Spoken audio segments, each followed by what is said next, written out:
We're good. It's all happening. It's all going. Ah, yeah. And we're live.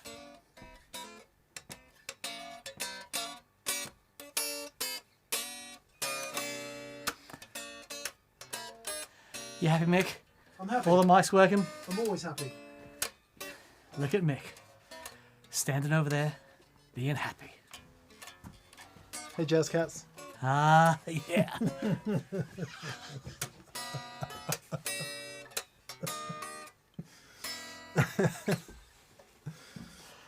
Guitar Player magazine actually had, I think it was Guitar Player, a column called Hey Jazz Guy.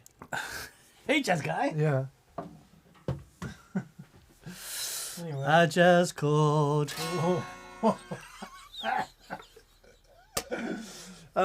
Just for the record, we are not drunk.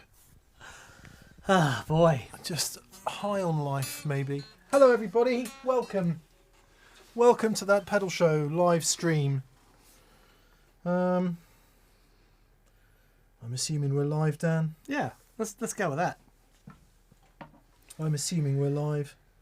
Are we live? Perfect. Loud and clear, says Matt Keys. Sound Propeller says perfect. Sound Propeller Patrick. Howdy from Oregon City, says Dave Late. Perilous Temple. Good morning from Mississippi. Oh, Good lovely. morning to Mississippi. Have you been to Mississippi? I have not. Okay. Austin, Texas. I have been there, says Naganud. John's Candy. Time is irrelevant in 2020. You better believe it. Not least that blooming YouTube went down today.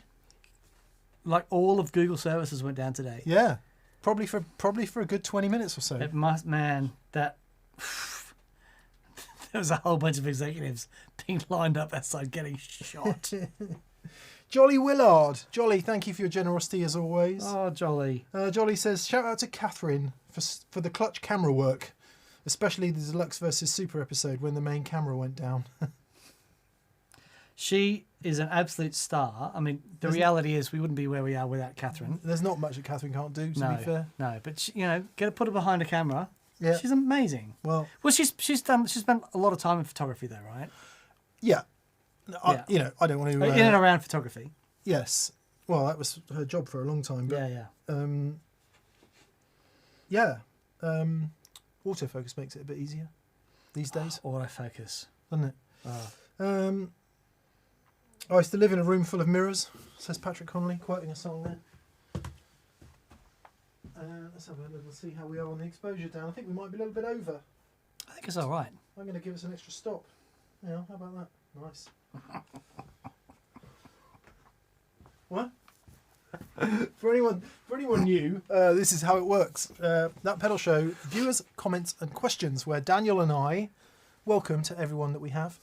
Daniel and I will answer questions from the floor, ostensibly about Friday's video, but Indeed. We rarely end up talking about Friday's video, and we talk about other things. Love your new shirt, by the way. Thanks, Dan. This is the new That Pedal Show Reverb Tank shirt, which comes in Sonic, Mick or Candy Dan. Candy Dan. Available from That Pedal Show store, and hurry up, basically, because after the 16th we can't guarantee any shipping before the jolly period. What a jolly song. Oh, yes. Oh, the old man. Yes. Okay, so let's get to it then. Let us get to it. La la la la la la. Right, Doug Price says, hey boys, compliments of the season to the TPS crew from Western Colorado. It sounds like a magical place. Western Colorado. Couldn't Anybody going to San Antonio or Western Colorado? I couldn't decide which I needed less, another t-shirt or another coffee mug, so I ordered one of each in TPS Reverb. Thank you so much for being such great friends through this awful year. Doug, thank you, mate. We have come to cherish our small but valuable TPS community. Yes. And thank you all for hanging out with us this year. It's made a massive difference to Nick and myself. Yeah, it's a big deal. Yeah, thank you all. John Newquist, happy Monday from Wound Third Studio. Hi, John. Always great to hear from you. It's a glorious, sunny, bluebird sky day in Sonoma Wine County, home of Mission Engineering, Mesa Boogie, West Coast pedalboards, Grez guitars, and all that. Lovely. Skål, he says, which I presume means cheers. Thanks, John. Amish Trivedi asks a question. I don't know if you asked this in the comments as well, Amish, but it's a really great question. Harking back to Friday's video, which was ostensibly 335 versus Les Paul, i.e. let's play a 335 and a Les Paul and get some killer sounds out of them if we can. I love that video. Amish says, I'm curious what you think of wrapping the strings around the bridge on Gibsons. I wouldn't have got through 2020 without the TPS team. Well, likewise, Amish, I don't think we'd have got through without you guys. So for anyone who doesn't know, I shall come up to the camera, switch on the autofocus.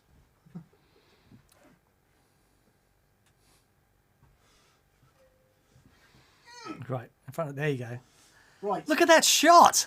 Have a look at that bridge, everybody, and tailpiece. That. What's a tailpiece, Mick? That is the Gibson, the famous Gibson stop bar tailpiece and tunematic bridge. As you can see, the strings on said tailpiece. I hope you can hear me okay because I'm miles away from the microphones. Do you mean I'll turn my mic around to you? No, that's all right. All right. Dan, maybe you could help explain. Okay, so Dan, so explain what's going on with this tailpiece. Right, so traditionally you've got the strings are fed through the back of the tailpiece.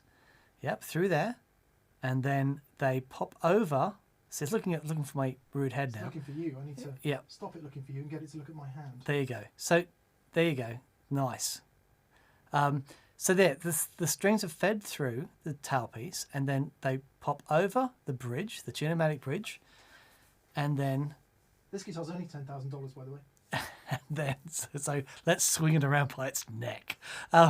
So yeah, that's the traditional way.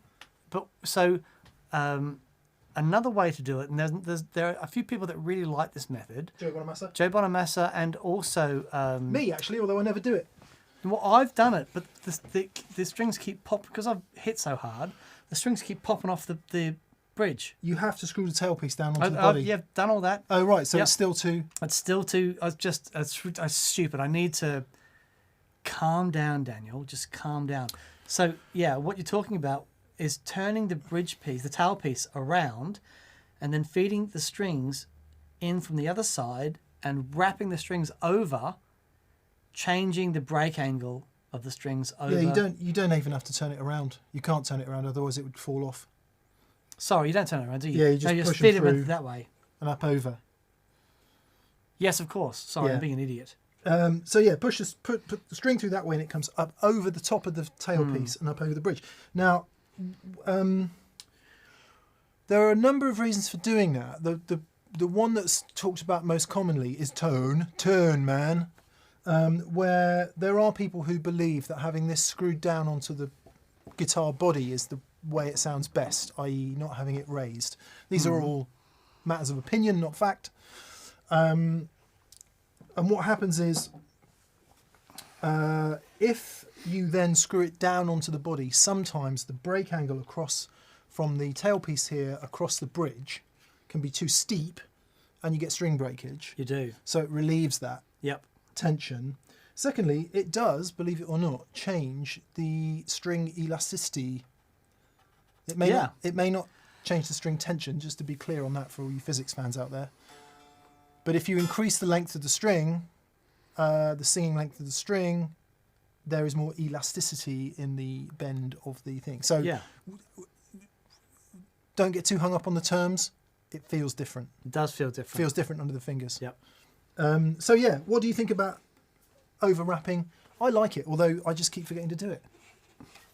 Yeah. It can help with tuning stability a bit, actually. Really? Well, because you're lessening a point of friction. Okay. All right. I like that. Okay. Yep. Maybe I should try. Maybe I should just try again then, with try Lester. However, Yeah. I mean, if you tried it once and you didn't go, wow, I've got to keep doing that for the rest of my life, then yeah, I didn't. yeah. So I think I'm good. Okay, so hopefully, Amish, there we go. Hopefully that's or Amish. And a good answer to that.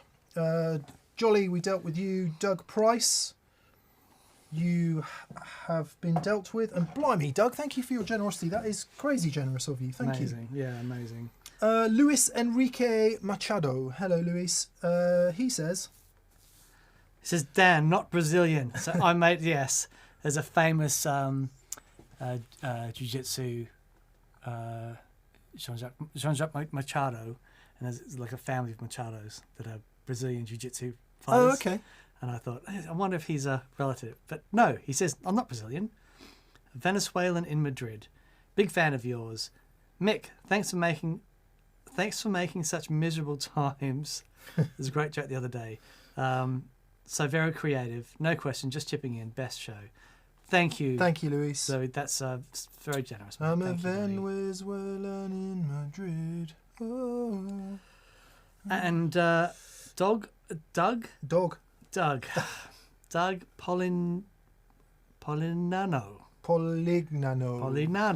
Doug Polignano says, just a hello and thanks from Chicago.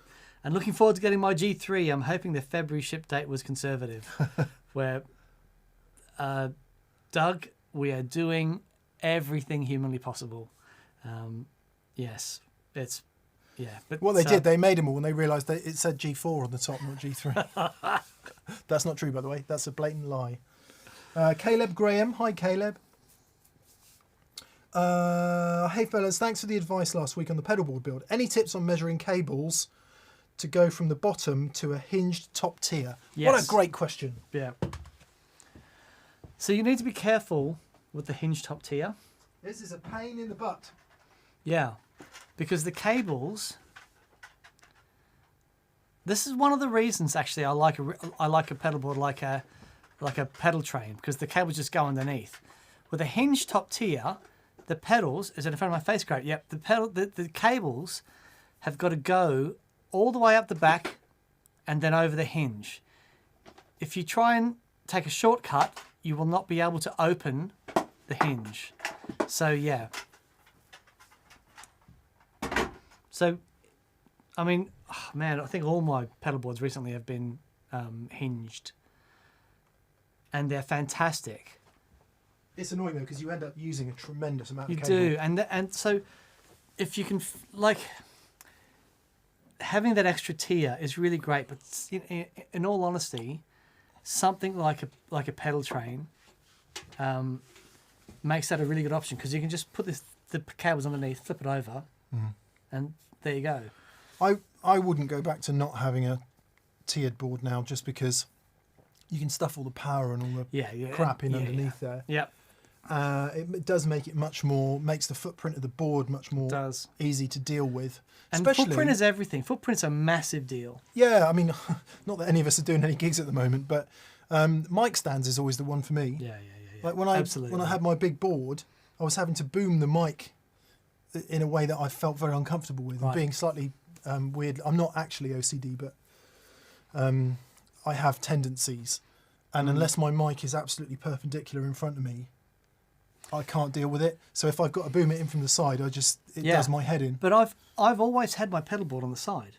Oh really? I've never had the pedal board directly in front of me. It's always been on the side. Mic stand here, pedal board on the side, because with my right foot, I'm there anyway. Oh, interesting. So it's not direct, like it's always on an angle, but it's always at the side. It's never in front. Yeah, I guess I would do. Anyway, whatever. So Caleb, the thing to do is to just, obviously, if you're using a switcher, for example, then just lay the cable out, because presumably you've got it on a long thing. Lay it out, hold it against where you're going to attach it to the switcher or whatever you're going to attach it to. Reel it out, pull it over, put the hinge in the closed position, open it and close it. Then you'll know how much cable you need. Always make sure that you allow for the connectors. Yeah. That's really important. Yeah. Tight cables annoys you, doesn't it? It really does, and I'm going to do a video on that one day explaining why it annoys me. But to be honest, anything super tight in those rigs annoy me. Tension's never good in those things. Anywhere. Yeah. Tension anywhere is not good. Except on a wheel nut on your car. It's pretty good there. That's pretty good there. Yeah, I would recommend tension on car wheel nuts. Aidan Endersby Music says, hello, chaps. Hello. I've had to do evening work for the last few months to pay the bills in these weird times, so I haven't been able to watch VCQ Live since. Here's some beer money for all your hard work. Oh, thank you, mate. That's Bless so you. kind. Wow. Andrew McNeil says, good morning from Alberta, Canada. Hello Hey. to all the lovely Canadians out there. Firstly, Mick has the best hair on YouTube. He does? Thanks. Pete on I have the... always says that, but I think there are people... who's got better hair than me on YouTube? No one. Rabia. Way better hair than me. Okay. Yeah, but Rabia doesn't do the Rick Astley thing. Never gonna give you up. That was a honk for Rabia, by the way, not Rick Astley. I can't honk myself, boy. can I? Have you ever met Rick Astley? No. Okay. You've never seen us in the same room at the same time, have you? No. He's a guitar enthusiast, apparently. Rick. He is. Yeah. Yeah, he is. Anyway, thanks for the kind words last week for the truckers, says Andrew McNeil. Oh, yeah, for delivery people and people out putting themselves out there to deliver all the crap we're buying on Amazon. Yeah, thanks. Yeah. Thank you. My barber, during shutdown, he's gone, but during both shutdowns, he's gone to do Amazon delivery. And I said, what's that like? He says, well, the money's good. He said, but he has to deliver like 150 parcels a day. It's mad, isn't it? It's unbelievable. Like, man, Yeah. you know? Yeah. That's, wow. Anyway. Yeah. Has he got loads of brilliant new stuff in his house as well? Anyway, Let's just say his clippers were very sharp and shiny. There is a question from Andrew, and he says, what speaker upgrade would you suggest for a Blues Junior? I've only ever tried two. I tried a Celestion Vintage 30, which I didn't like, and a Celestion G12H, which is the 30-watt anniversary speaker that's in the 212 Marshall cab that you've got. I really like that speaker. It's like a heavy magnet greenback, for want of a better description. My 2x12 Marshall cab was magic in that. The only downside was that it didn't quite fit, so I had to cut a piece out the chassis. Oh, okay. Because the magnet was too big to fit in there. I think it had a little metal guard over the tubes or something, which I had to cut. But my mattress in that cab yeah, is heavenly. yeah. I don't really know, to be honest, Andrew. I'm sure. How many watts is the Blues Junior? 15. A Celestion Blue? Yeah. I mean, 15 watts. It's just the best speaker ever. Yeah. Can be. Yeah. Yeah. Anyway. Very fast, aren't they? Ty Roberts says, can you please compare your new Tremulous Monk pedal to the Supro Trem pedal? Yes, we Mick will has do used that. a lot. I was about to buy one or the other. Hi from Coffeeland, Colombia. We will definitely do that. So regular viewers will know that I'm a big fan of the Supro Tremolo. That's the one I used on my pedal board for ages. The Supro Trem, they've stopped making it actually. Really lovely sounding thing. It's got a transformer in it. The downside for me were twofold. One is it does not go below unity volume. It actually always boosts a bit, which is a problem. Two, if you want your harmonic tremolo on the vibey side, so if you want your harmonic tremolo to sound a bit univibey, which I definitely do, it's fantastic. If you want it a bit more subtle, it's less fantastic. Right. So that's one of the reasons that Dan and I did the Harmonious Monk with Jam, was because we both love harmonic trem, but we couldn't find one that ticked every single box. Between all of them, they all had something that's like, oh, this is great, you know. But it's like, we didn't. There wasn't one. I love this, and I'd still happily use it. Yeah. If you can find one, it's a great option. So they've stopped making them now. As far as I'm aware. Wow. Yep. DR says, I enjoyed Friday's show. However, my puppy, Johann Sebastian Bach, that's very good, was not amused by the sounds. Can you please assure him that all is okay?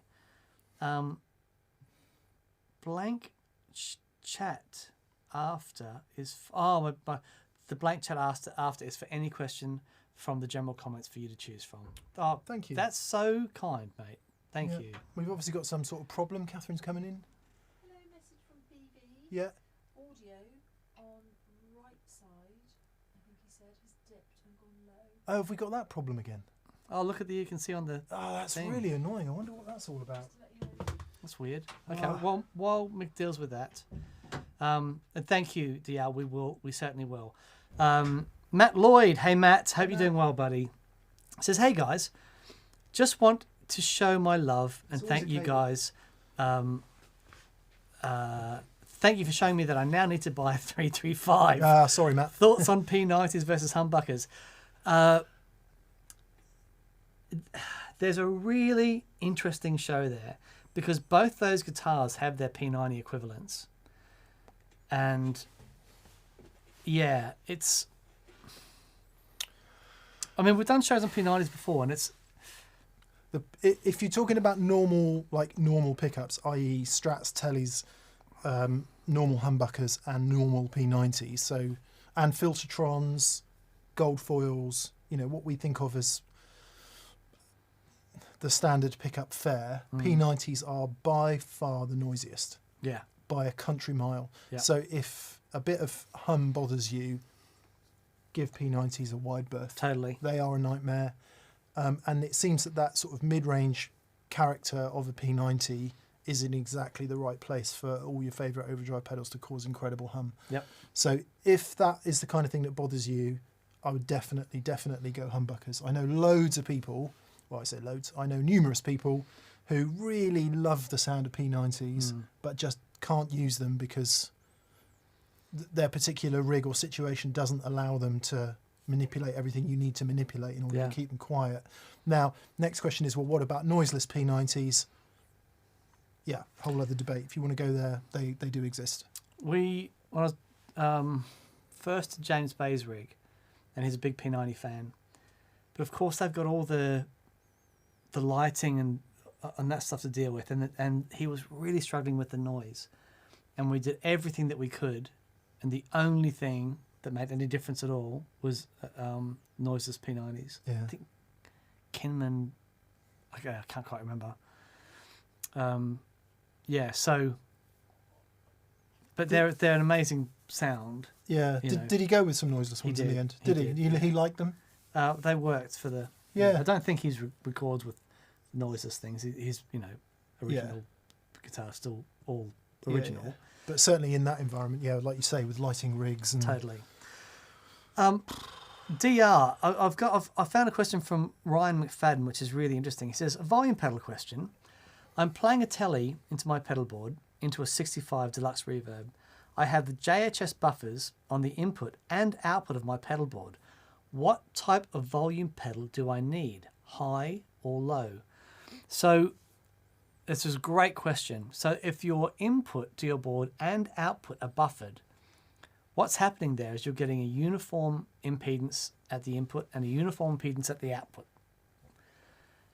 And that impedance, if your guitar is plugging directly into the buffer and your volume pedal is after that, then you can use a lower impedance volume pedal.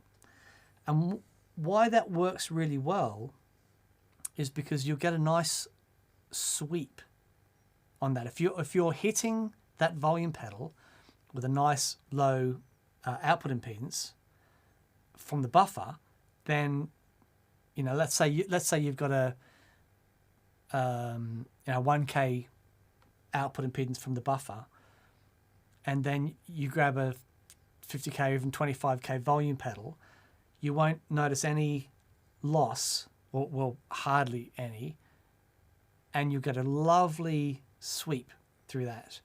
If you grab the 1 meg input, what you'll find is you'll get, and it does depend on the pot, but it's a lot more, you won't really have any tonal gains because you're hitting it with such a low input impedance.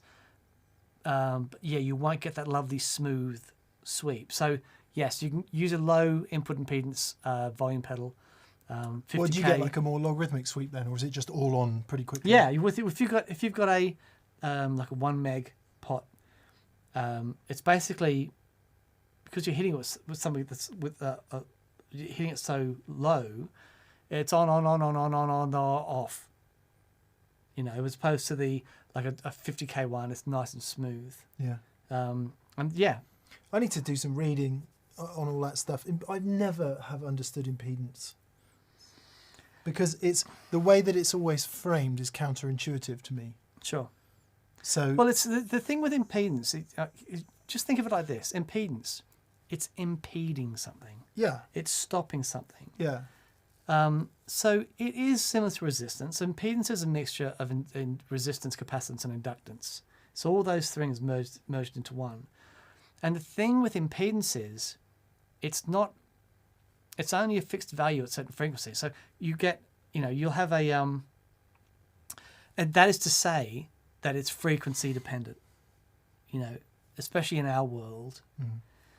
And it's a really big deal. And it's, but the really interesting thing about impedance is there isn't a right answer. There's a common thing that says all effects pedals should have a 1 meg input impedance, right? Well, because of Boss, presumably. And that's a really good place to start. However, if you look at the input impedance of a fuzz pedal, it's really low. It's like 10k. But if it didn't have that input impedance, you wouldn't get the magic sounds from it, and you wouldn't get this interactive relationship with the volume control.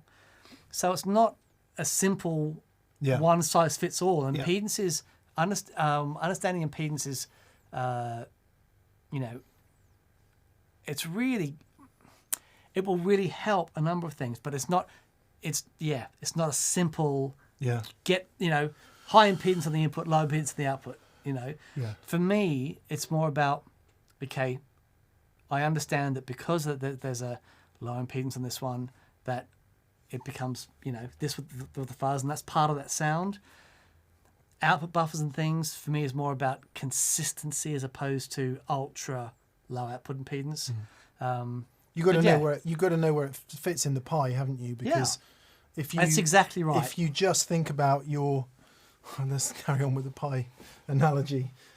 If you're going to make an apple pie, sure, it's about the apples, but it's also about the sugar and the pastry and everything else. And get any of those wrong, the apples don't matter. No. So if you only concentrate on the apples, that's it, isn't it? Totally. Sorry, I drifted off there, but there you go. It's very interesting. Greetings from Streatham, says Dr. Claw 78. I should probably include a burnt out car for atmosphere.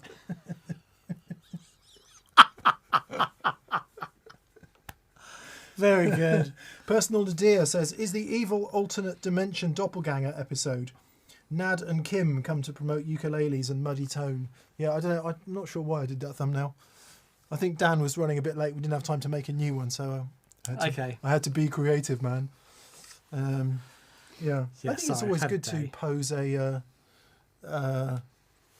slightly philosophical statement as well. Absolutely. Isn't it? Yep.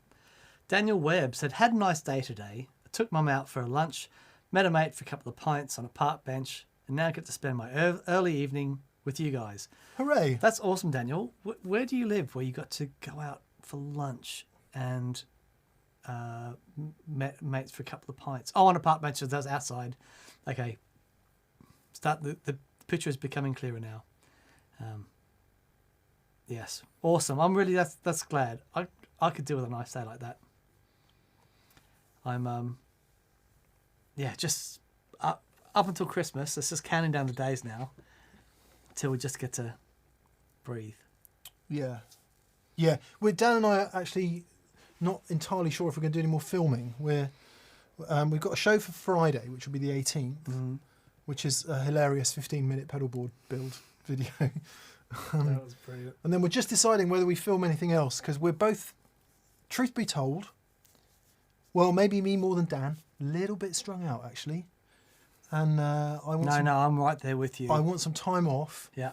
But we don't want to leave the channel kind of bereft over the Yuletide period. So we might film a couple of things on Thursday and see how that goes. Yeah. But it's just, without wishing to moan, it's difficult because of the obvious. Traveling around, all of that, trying to do the right thing, trying to, we're so close with the vaccine and everything. To mess it up now would be whatever. And all you conspiracy theorists out there, go for your lives. But when you run a business, you have to be a little bit more feet on the floor with it. Yeah. So we've had like building G3s this week, and I've got my team in there, and we're all sort of been really careful about social distancing and making sure everyone's safe, and everyone knows their responsibilities to, not to be silly with it. Don't lick each other. Exactly. Yeah. And normally, not all the time, at a really anyway. busy period like this, we would get other people in to help. Yeah. But we can't. Same with the store. So it's sort of... Me and Catherine are going to be boxing up 250 harmonious monks on next Monday, so which will be a laugh. Well, I'll come up early. I'll give you a hand. Matthew Anderson. Matthew I was Anderson. rewatching the Voltage Power episode, The Legend of Vic P, Yes. that we did ages ago. He says, I was wondering about the automatone, the tomato tone, the Chase Bliss tomato tone series. It has a 500 milliamp current draw. My Zoomer does 500 milliamps max. Is that okay? Matthew, it's fine. Zoomer actually delivers a little bit more than 500. And for most, well, it's certainly not for all, but for a lot of manufacturers, they'll put the peak current draw necessary. And a lot of times that peak current draw that's stated is only necessary on startup. Yes. To get those things going. Once it's going, it's generally not drawing that much. But that's not always the case. But with if it says 500 milliamps current draw on the pedal, and you've got a power supply that will provide like a clean, regulated, isolated 500 milliamps, you'll be fine. And the Strymon stuff is fantastic. If anything, it's certainly able to deliver more than that. So yeah, it's fine. Yeah. Crack on, young man. Oh, this is play a jazz chord. Okay. I've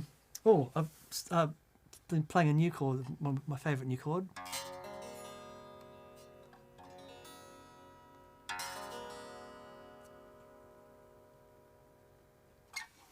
There you go. That chord made me want to look out across a Look out! a mauve violet mountainscape.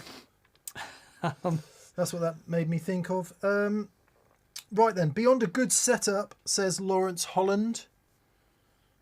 What tweaks or mods are best for making a budget guitar, say a Strat or a Tele, punch above its price point?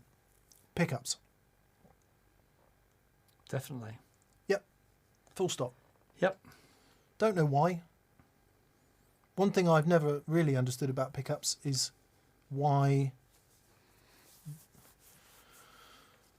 Ooh, could be stepping out onto the ice here, Dan. Okay. When you make something, right?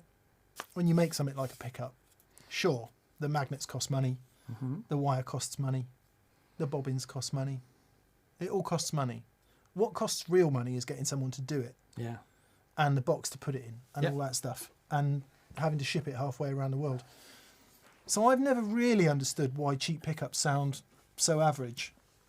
Why don't they just make cheap pickups a bit better? Is it because... Well, it could be anything. I mean, I also know pickup makers who make their own alloys for magnets. Yeah. So clearly, how long is a piece of string? But pickups will definitely help you. What pickups to buy? Oh my goodness me! Where do you even start? Get the ones. The first step one is get the ones the people you like Yeah. play, and then step two is, oh my god, I don't play anything like them. That doesn't suit me at all. So there is a big gulf between those two realities. Yeah. Yes. Yeah. I concur with everything you said. Daniel Webb said, love the show on Friday. I was thinking about a Tom Murphy Les Paul. Do Gibson do something similar in the 335 camp? As I have to say the 335 won for me. I don't think Tom Murphy does aged 335s. I am not even sure Gibson does aged 335s. Mine has got what's called a VOS finish. I don't even know what that stands for. Vintage original spec maybe, or very old seaman.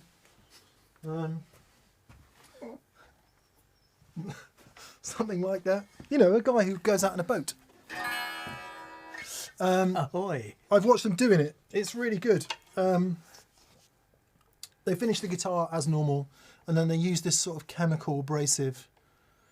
Read my earlier comment. On a rag, and go over the guitar, and it just puts a patina on it, and it makes it look a little bit older. But it's not aged in the way that a Murphy is. So they get the. That's that thing where they do all the cracking. They get the cold air out and crack the poly on it, or the nitro on it. You can do that. I've done that on a few guitars. You can check the lacquer by heating it up with a hairdryer and then spraying compressed air on it. Really? And that'll check the lacquer. But Wow. it does it in a really naff. Right. Well, if you know what you're doing and you're really good at aging guitars, it does it in a good way. But it doesn't. Sure. It's not very realistic. I personally prefer just a little bit of wear, a little bit of bedding in, so it doesn't feel like a massive glossy new guitar. Sure. Relics are really cool. They're really, really cool. But there might be a bit of wear on there that you just don't really like. Yeah. So yeah, the other thing is you could pay someone to do it, of course. Mm. Pay somebody who's really good at that to relic it. But James Hodgson says many of the guitar sounds we love were unintended, i.e. overdriven amps, modulated tape delays, etc. Dan, as a maker of guitar gubbins, have any of your tools been used in a wonderful way that you never expected? nice. That's a great question. Oh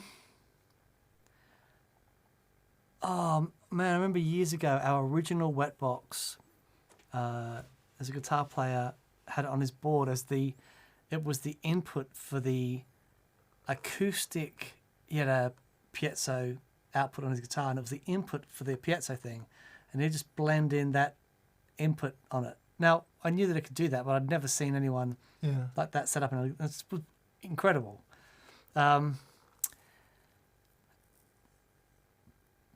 No, I think because our stuff is so functionary. And the people you tend to be involved with, or at least a good number of the people you are involved with, are proper out there anyway. Oh yeah. So you look at someone like Ed O'Brien or Devin Townsend, or I'm constantly stunned with what people do with the gear yeah, and the sounds they create. Constantly amazed. Yeah. Because you get with that stuff, then it's the thing that Dan is most surprised about is that people like me have a G3 or a G2 and never use any presets. So we're using it in the opposite way that was intended, i.e. as minimally functional as possible. Chris Buck uses it exactly the same way Yeah, and loves it. yeah. It's great. John Gregory. John, this is a great question, which I don't think we're going to be able to answer fully, but we'll kick it off. John says, could you please explain what the standby switch on a valve amp is really for? Okay. Schools of thought. Number one, you need to get some voltage across those tubes so they warm up before you hit them with the full voltage, and that's what the standby switch does. Yeah, you've got the heaters in the tube, so the standby switch is turning those heaters on. Yeah. Yeah. And then when you put the standby switch to the play mode, that's when it gets the full voltage. Yeah. And it has been said that can protect your amp. It can save your amp during sets. It's a safe way to do it, so you're not just introducing loads of voltage across your tubes. Most amp designers I know say it is entirely unnecessary. Yeah. And it doesn't really need to be there. Somebody put one there, and trying to market an amp without one is basically a nightmare. Yeah, right. Now, there are lots of people who argue that, so let's see, cathode stripping, ever heard that term? Cathode stripping. Yeah. Okay. It's where if you leave this amp on standby too long, you can strip the cathode of its Oh, really? whatever the cathode emits, electrons. Yeah. Or does it the cathode emit electrons that go to the anode? Or does the anode Yeah, I think that's the way it works. Yeah. Cathode emits electrons. Yeah. in a Sorry, I'm just vacuum thinking tube. if it's on standby, you're not playing anything through it. Whether any current would be. Anyway. As I said, we can't answer this question fully. Sure. A, because we don't really know the answer, and B, it'll take too long. But there's lots of discussions about it online. I would always trust people like Martin Kidd, Chris at Rift, people who really know amps who say it's not really necessary. Yeah. So Peter Hampstead, he's yeah, and he hasn't put a standby switch in his amps. It's like, No. don't need it. It's on. And okay, could there be any better example of someone who knows amps Yeah, than Peter Hampstead? exactly. Dude is a planet brain. He totally is. So I never bother. I mean, on the 2-rock, they happen to not be next to one another, so I have to turn the power on before I Yeah. turn the. But in any Fender amp, I just flick them both on at the same time. Always have, always will. In the Marshall, and then in between sets, maybe put the standby switch on or just turn the amp off. Yeah. So there you go. Jason Rao says, I have a Vox AC15 HW that I can't bond with. Normal channel can be okay, but the treble boost channel is glassy and harsh.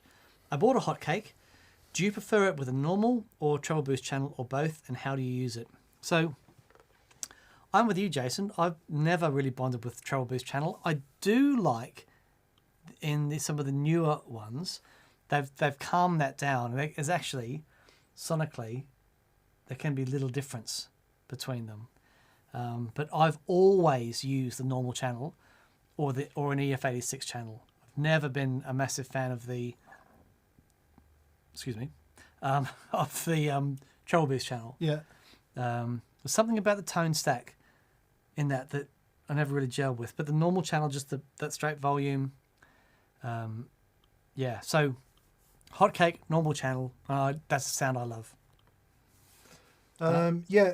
I mean, you probably don't want to hear this, given that it's your amp and you paid money for it. But it might just be that it's just not for you. You might prefer something that doesn't do that.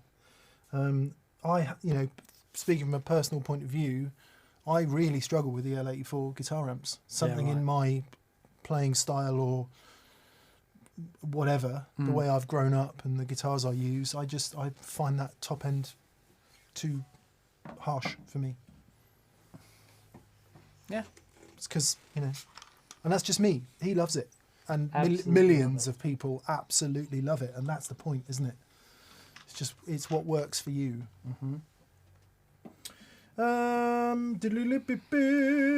are we doing here? How are we doing? Oh, right, we need to hurry up a bit, Dan, I think. Oh, no, Okay. not too bad. Oh, all right. Brad. Hi, Brad. Thank you. He says, I'm in pursuit of a new wah-wah. I have the Super Quack. Nice. Is that the Pro Analog Devices one? Yes. But find its mids to be too hollow. Any suggestions?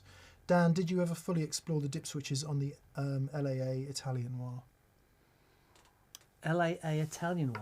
Yeah, the Carlos Sorasio. Oh, no, I didn't. Sorry. To be fair, Sorasio. I don't use wah a whole lot. No. I love the Super Quack. That was great, but I found the Jam Yeah. Wacko. Wacko. Everything's in the right place for me with that wah. So, Jam Wacko, full tone Clyde standard, Yeah, full stop. Yep. That's both of those wahs do everything I ever want them to do. yeah. So no, I didn't end up exploring the dip switches, unfortunately. But this Super Quack, I remember when we had it on the show, and it was extraordinary. I know what you mean about the hollow mids though, because some people that is the vintage wah sound, Yeah. isn't it? Yep. But it's not for everybody. So one No, good thing that's about right. the Wacko from Jam is it's got a 5-position or a 4-position switch where you can move that mid position a bit or Yep. change the Q on the mid position. Is Yep. it? So it might be that you can widen it out or narrow it down depending on what you need. Check out the Jam Pedals Wacko Wah, Yeah. and also the Full Tone Clyde Standard. I used that for years Yep. and was definitely my favourite. Stuart Bowlerwell says, thanks for all the great vids and guitar nerding this year, lads. You're so welcome, mate. I've asked Santa for an AER Custom 60, and I think I've been a good boy. So hopefully it'll get hooked up with a T-Rex Soulmate. Any other pedal recommendations for that setup? There's a lot on the Soulmate, and I use one for ages. It's a really great sounding thing.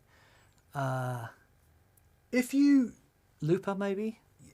end up not with the Soulmate for whatever reason, do check out the LR Bags series of acoustic pedals. They're awesome. We were crazy impressed with Yep. those. Really magic. There's one that's sort of like a compressor stroke drive thing, which just really worked well. Yep. That was a great shout. Yeah, good luck with that, Stuart. Yeah, Thank you Stuart, for your well done, mate. crazy generosity. That's mega kind of you. Thank you so much. Wow. AER, Simon's just bought one as well. They're so good. It's such a great thing. Yeah. It's such a great thing. Yeah, unreal. I'm looking forward to getting out with mine again. I really miss it. Do you know what, Dan? Some of the favourite playing I've ever done has just been my Collings and that amp. Yeah, right. And just singing some songs. Yeah, just the idea of being around humans again, around music. Yeah. Well, no one said anything about music, but some dude playing the enough. guitar and singing. Fair enough. Bryson Cook says, since mic placement changes the recorded tone so drastically, and likewise our proximity changes how we hear our amps, what's the best for both? Interesting. It is so mad. I mean, Bryson's knocking on the door of the sort of unfortunate truth that we don't really want to tell ourselves, which is the experience of sat there playing your amp is really nothing like what ends up being recorded, and Yeah. the cul-de-sac we find ourselves in there is our cul-de-sacs, sacks of coal. Hey, le sac de boogie. Le sec de colle. Is all the sort of reference tones that you can think of you hear on recorded music. Yeah. And I absolutely guarantee you that Panama or whatever it is, that's in my favourites playlist at the moment. Panama. Panama. I had my daughter in the car a couple of weeks ago when that was playing. I said, Liv, you've got to hear this. Yeah. You've got to hear this tune. It's like, they were so rock and roll. They were awesome. They are awesome because everything is infinite.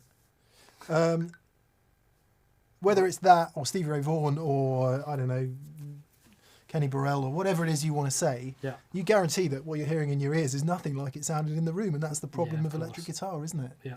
But that in-room experience is what brings the performance.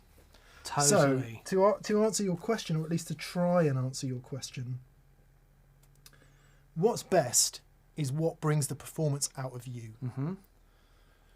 So don't worry about the mic placement. Don't worry about the recorded sound. Don't worry about any of that. First, worry about what gets the performance out of you. That's the truth. Yep. How you record it is your next problem. Yep. Performance is everything. It's absolutely everything. Yep. Dan and I, between us, are lucky enough to know a producer or two, and they will tell you every time they would far rather an awful sound Yeah.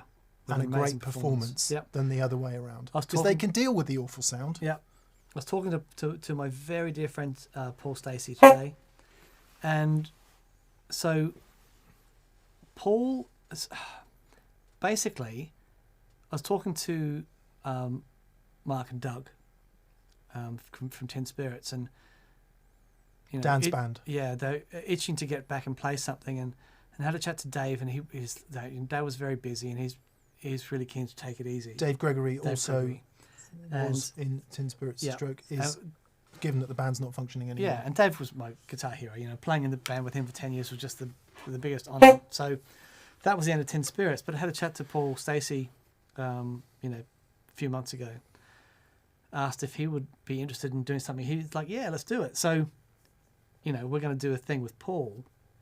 And we're talking about it at the moment. And obviously, we're really limited to what we can do because of the current situation. But whenever we talk about it, it's all about the performance. Yeah. With all of his incredible producing engineering know-how, it's like whatever is going to bring out the performance, that's what we need to focus on. Yep. Incredible. And that's it. And then you can worry about recording it after. Yep. Because there's, let it be said that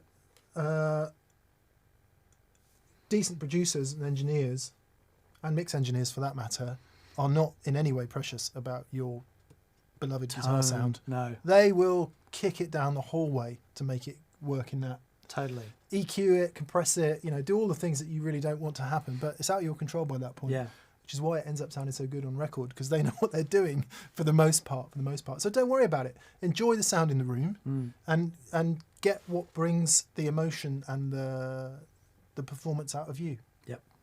Very good. The rest of it is, it's another problem, isn't it? John, Yeah. sorry, mate. John Hanson, thank you, John. That's very generous. He says, gents, your show are elixir for the soul in these strange times. Thank you. Quick question.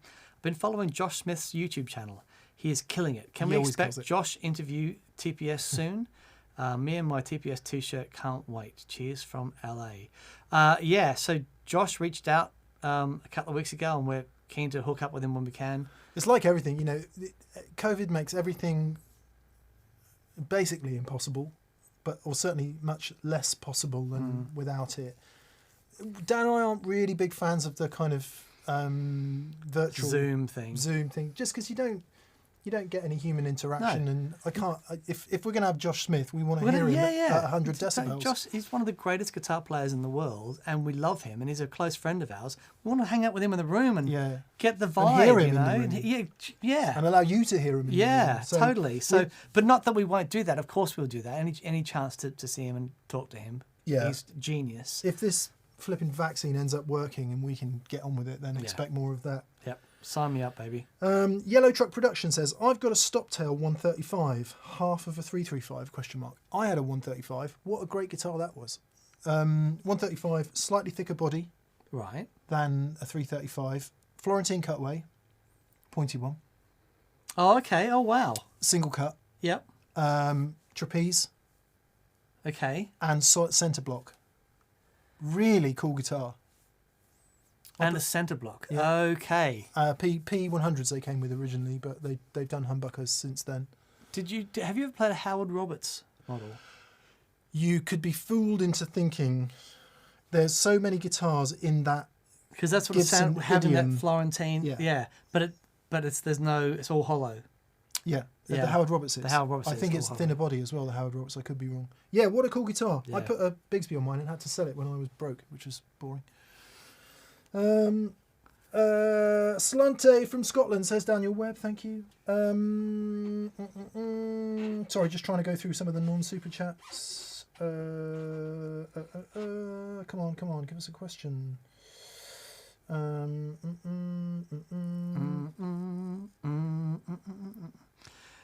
While you're looking for that, that's Skovgard says, hey lads, where would you place a drive pedal with a clean blend? And his chat just fell off the screen. Man, sorry, that's so dull. Depends how much gain you're running in it. I'd put it, yeah. It's a really interesting question because when a pedal has a clean blend, it doesn't necessarily mean that all the frequencies are in that clean blend.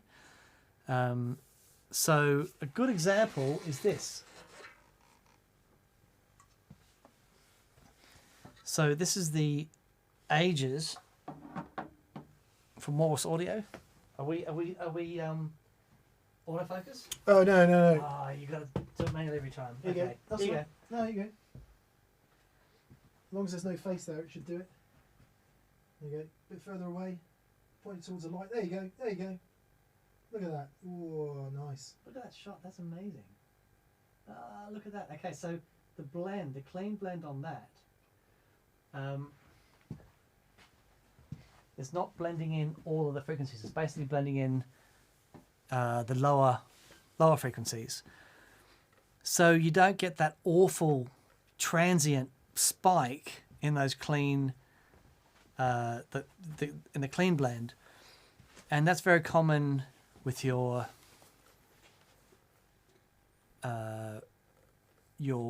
clon. You don't get the clean blend. A lot of people think that you get a clean blend in the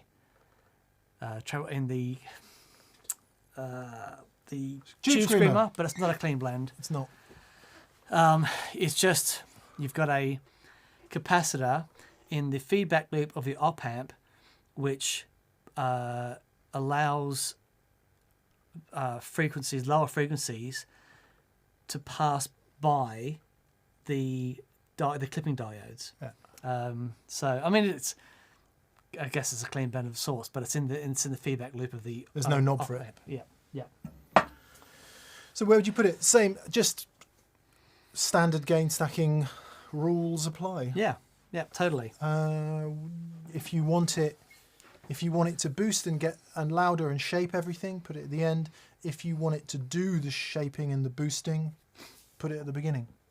Indeed.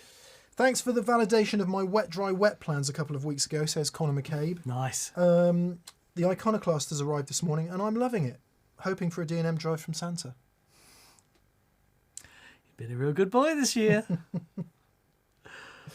Thanks to you guys and TPS fans, I will soon stop my Les Paul moans as Monty of Monty's Guitars is scatter winding my PAFs as we speak. Soldering iron also ordered. Any tips for swapping them? This is from Dave. Dave, if you're not au fait with soldering, do a couple of hours soldering practice before you go anywhere near the guitar. Absolutely.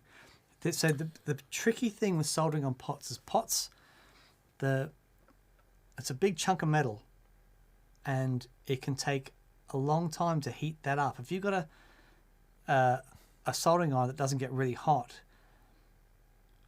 and you've got all that energy going into heating up that big block of metal before the solder melts, and the problem with heating up that pot is you can damage the pot. So it's really important to make sure that your soldering iron is really hot and you're getting in there in the solder, and you're just heating up the specific area where the solder is. So the problem, and also the problem with that is, especially now that you'll be using silver solder and not lead solder, is that those temperatures are crazy hot. Even hotter, yeah. Yep. So be really, standard... really super careful. And if you're in any way in doubt of your ability to do it, and practice and go to some old pots and practice on it, fantastic. But if you're in any doubt, get a professional to do it. Yeah. Getting really good at soldering takes a long time. God. Took me years and years. I've been doing it on and off for 30 years and I'm still woefully bad at it. You're better than you think you are, actually. So a couple of tips. You need a powerful enough soldering iron. Very important. What is that? 40 watts? They come 12, 25 and 40 in your standard soldering iron. Yeah, so I'm trying to think what mine is. I think my solder station goes to 425 degrees, and that's not enough for some... Yeah. So mine, I think mine are 500. Yeah. But I generally, it's floating around 450 degrees for me to get in and out. To get it hot enough. Yeah, so you need something that will go that hot. And then, of course, the danger of it being that hot is you don't want to leave it on there too long. Yeah. Because you can damage pots and all kinds of things. So number one, get an iron that's hot enough. Number two, get a cleaning device for your tip. Yes. It's almost impossible to solder with a dirty tip, missus. And you always need some solder on the iron. I didn't know that. And then I learnt that. And then that made everything easier. Yep. There are some awesome videos online. I wish I could remember the one that I watched, which taught me everything I need to know, and I can't. Basically, a guitar repair solutions company that wasn't Stu Mac. Oh, okay. And it was great. It was awesome. Really brilliant. Watch loads of YouTube videos. Yep. Ryan Crawley says, "Sorry, I cannot donate more." Ryan, never be sorry. Never Please sorry, don't be sorry about that stuff. He says, "I make COVID test kits in Illinois. Ah, good for you, man. Can you please let people know they can be tested at Abbott Labs distribution centers? urgent, and not wait in line as long. Be well. There you go. Abbott Labs, distribution centres. If you're in Illinois, If you you're in can get a Illinois test. and you don't need to wait in line as long. Yeah. Thank you, Ryan. Sadly, I missed the first batch of Harmonious Monks, says Roger Newport. However, I've thought an idea for your next collaboration. A really nasty, obnoxious fuzz called the Unharmonious Punk. Very good. That's awesome. That's nice. Well played. That's awesome. Yeah, to anyone who also missed out, we had some extremely angry people and some extremely angry emails from people who didn't get one, and etc. So to anyone who was frustrated, sorry, the nature of you, if you watch the video, you see how they're made, right? Yep. They're handmade. So we couldn't get loads. Plus, without being too vulgar about it, that's all the cash we had. It was everything. So, We hey man, you got to speculate to accumulate and all that. You do, but you don't bet the farm on something. It was the first. We've never bought more pedals ever, No. and it's a modulation pedal. You know, Yeah. it's like if it was another drive pedal, fair enough. But we literally had no idea, and We say that every time. Dan laughs at me because I'm always on the cautious side. And so instead of doing 100, we did 250, right? Which is a lot more. yeah, The much better news is it's going to become a standard model. There's going to be load more available this Friday from Andertons, Pedal Empire in Australia. So Andertons in the UK and Europe, Pedal Empire in Australia, and Jam Pedals Direct in Greece. Well, I think we may have 50 more on Friday as well. We'll see. oh cool. We ship all over the world. So there will be more. And then next year, there will be more. Even more, The yeah. ones available this Friday won't ship till next year, but because they've got to build them. But and then there'll be more. Yeah, So it'll go into production. So anyone who missed out, really sorry if you felt disappointed. There will be more. yeah, Yeah. And Do thanks to everyone who bought one as well. yeah. Thank you. Blimey. I mean, wow, unbelievable. Right, DJ M Check says, "What pedal is Dan putting on his board next?" Question mark. The answer will shock you. Dan mentioned he was considering adding an H9. Can he elaborate a bit? Analog drive-through is the TPS Canon. Is TPS Canon? Can you teach us to love our H9s again? So, analog drive-through for me is uber important on delays and reverbs. What the H9 is for on the board. So I mentioned the project that I'm working on with Paul, Stacey, and Doug and Mark from Spirits. The H9 is replacing things like my whammy and doing any harmony weirdness. It's being used in mono and it's being used early on the chain. And I guess the thing with the H9 as well in G3 is that I can set up a parallel signal path for specific sounds. So when I do the, the whammy thing, the H9 will be in parallel with the drive sound. So, and it's really. I had a chat to Paul today about the H9, and he said he was doing. He was playing guitar for the bass player from Dire Straits, John Illsley.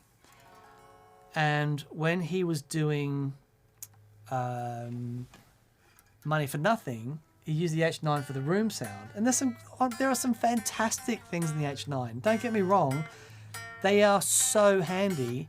Loads of session guys have them as their, all-purpose. If they need something for a session and they don't have it, they can load it in the H9 and away you go. My problem with the H9 was I always liked it, but I never liked it better than anything I had that did those sounds specifically. So I'm just out here playing minor chords. But for the harmonizer stuff and there are certain things in there it's great at. If you listen to the way Josh Smith uses his H9, he uses it as a rotary thing, and he sounds amazing with it. So, you know, it's cool. It's really good. And as a Say proper Leslie cabinet, Dan. proper Leslie cabinet. Yeah. So yeah, look, the Action 9 is great, and you know, I love getting in there with the app, and you know, it's loads of fun, and it's like, I think for me, because it's so small, and I can beam anything into it that I need. It's not a big multi thing trying to be all things to all people. You know, I'm loading one sound in at a time, but it's very specific, those things. It's not at the end of the chain. It'll be, you know, using it in mono earlier on in the chain, and generally will be in parallel with a drive sound. So, you know, replace the whammy and harmonizers and stuff for certain parts of tunes. Are you saying you use it with a Wetterbox then? No, using a G3. Right. Because G3 can do the parallel split. So essentially it is... So what you're negating the analog drive-through problem then? Yeah, I'm sorting out that analog drive-through problem. There you go. So Dan's making it analog drive-through. I could have just said that, couldn't I? You could. Sorry. I know we're running late. Albus Band, Aaron, hello. He says, you legends. Thanks, man. I haven't got much to say except thank you and the entire crew for all you do, and I'm looking forward to staying up each Friday morning. All my love. Thank you, Aaron, and to you as well, man. Ryan Crawley, oh no, we've had you. Ben Turner. I'm wondering where you got the guitar stands that the Les Paul and the 335 are on in Friday's thumbnail. They look spiffy. They are made by K&M. I'll go get one. Kim. K&M stands. K&M's like a pretty decent manufacturer of stands of things. While you're doing that, Andrew Chang, guitarist, says, "Hey Dan, I've bought a Squier 86 from Simon Jarrett. I love how it sounds post-wet before the amp. What's your experience, thoughts on it?" So I'm assuming the Squier 86 is the EF86 amp pedal. And I think it's up here somewhere. Anyway, it's extraordinary. It is unreal.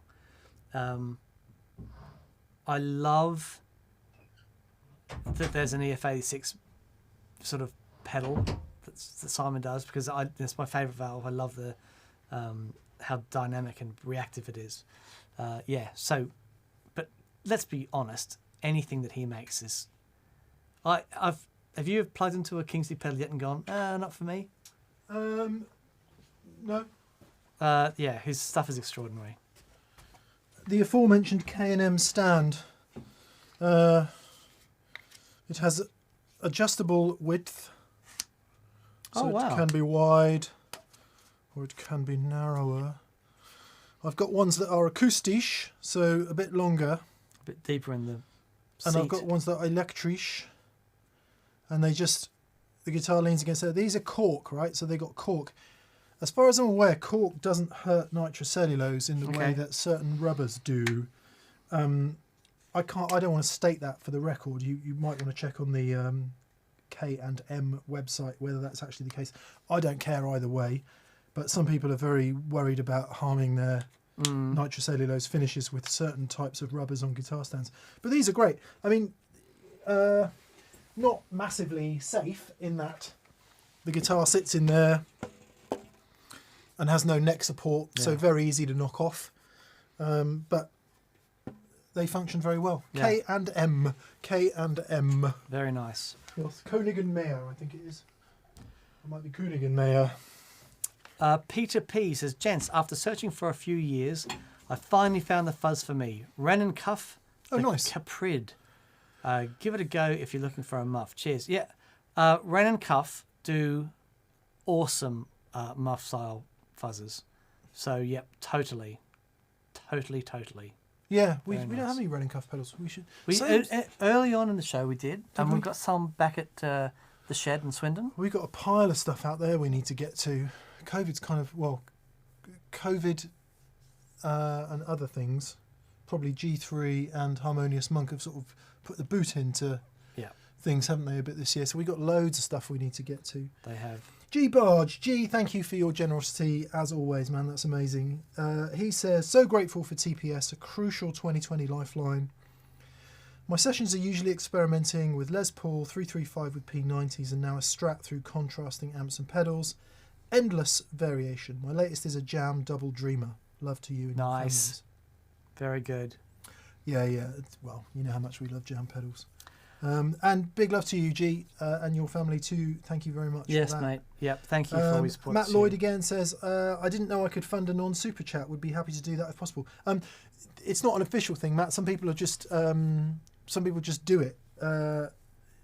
We do try and flick backwards and forwards between the super chats and the non-super chats. It's quite difficult because there are so many super chats that we need to get to all of them before the end of the show. Yeah.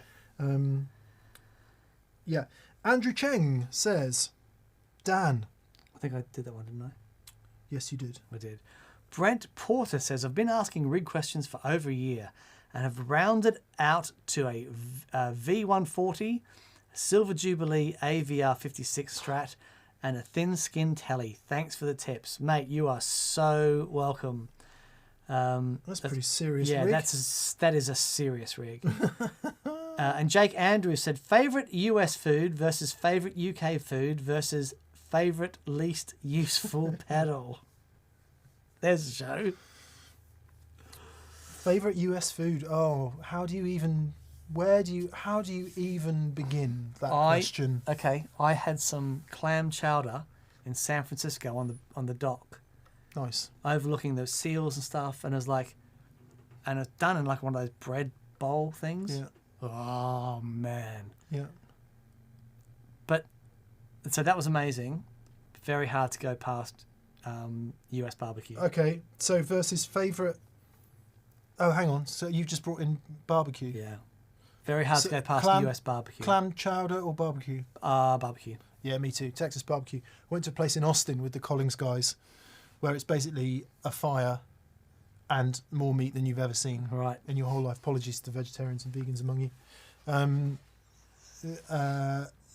Yeah, I mean, just for crazy full-on silliness. I would say, I don't know if the hamburger originated in the US, but we assume that it...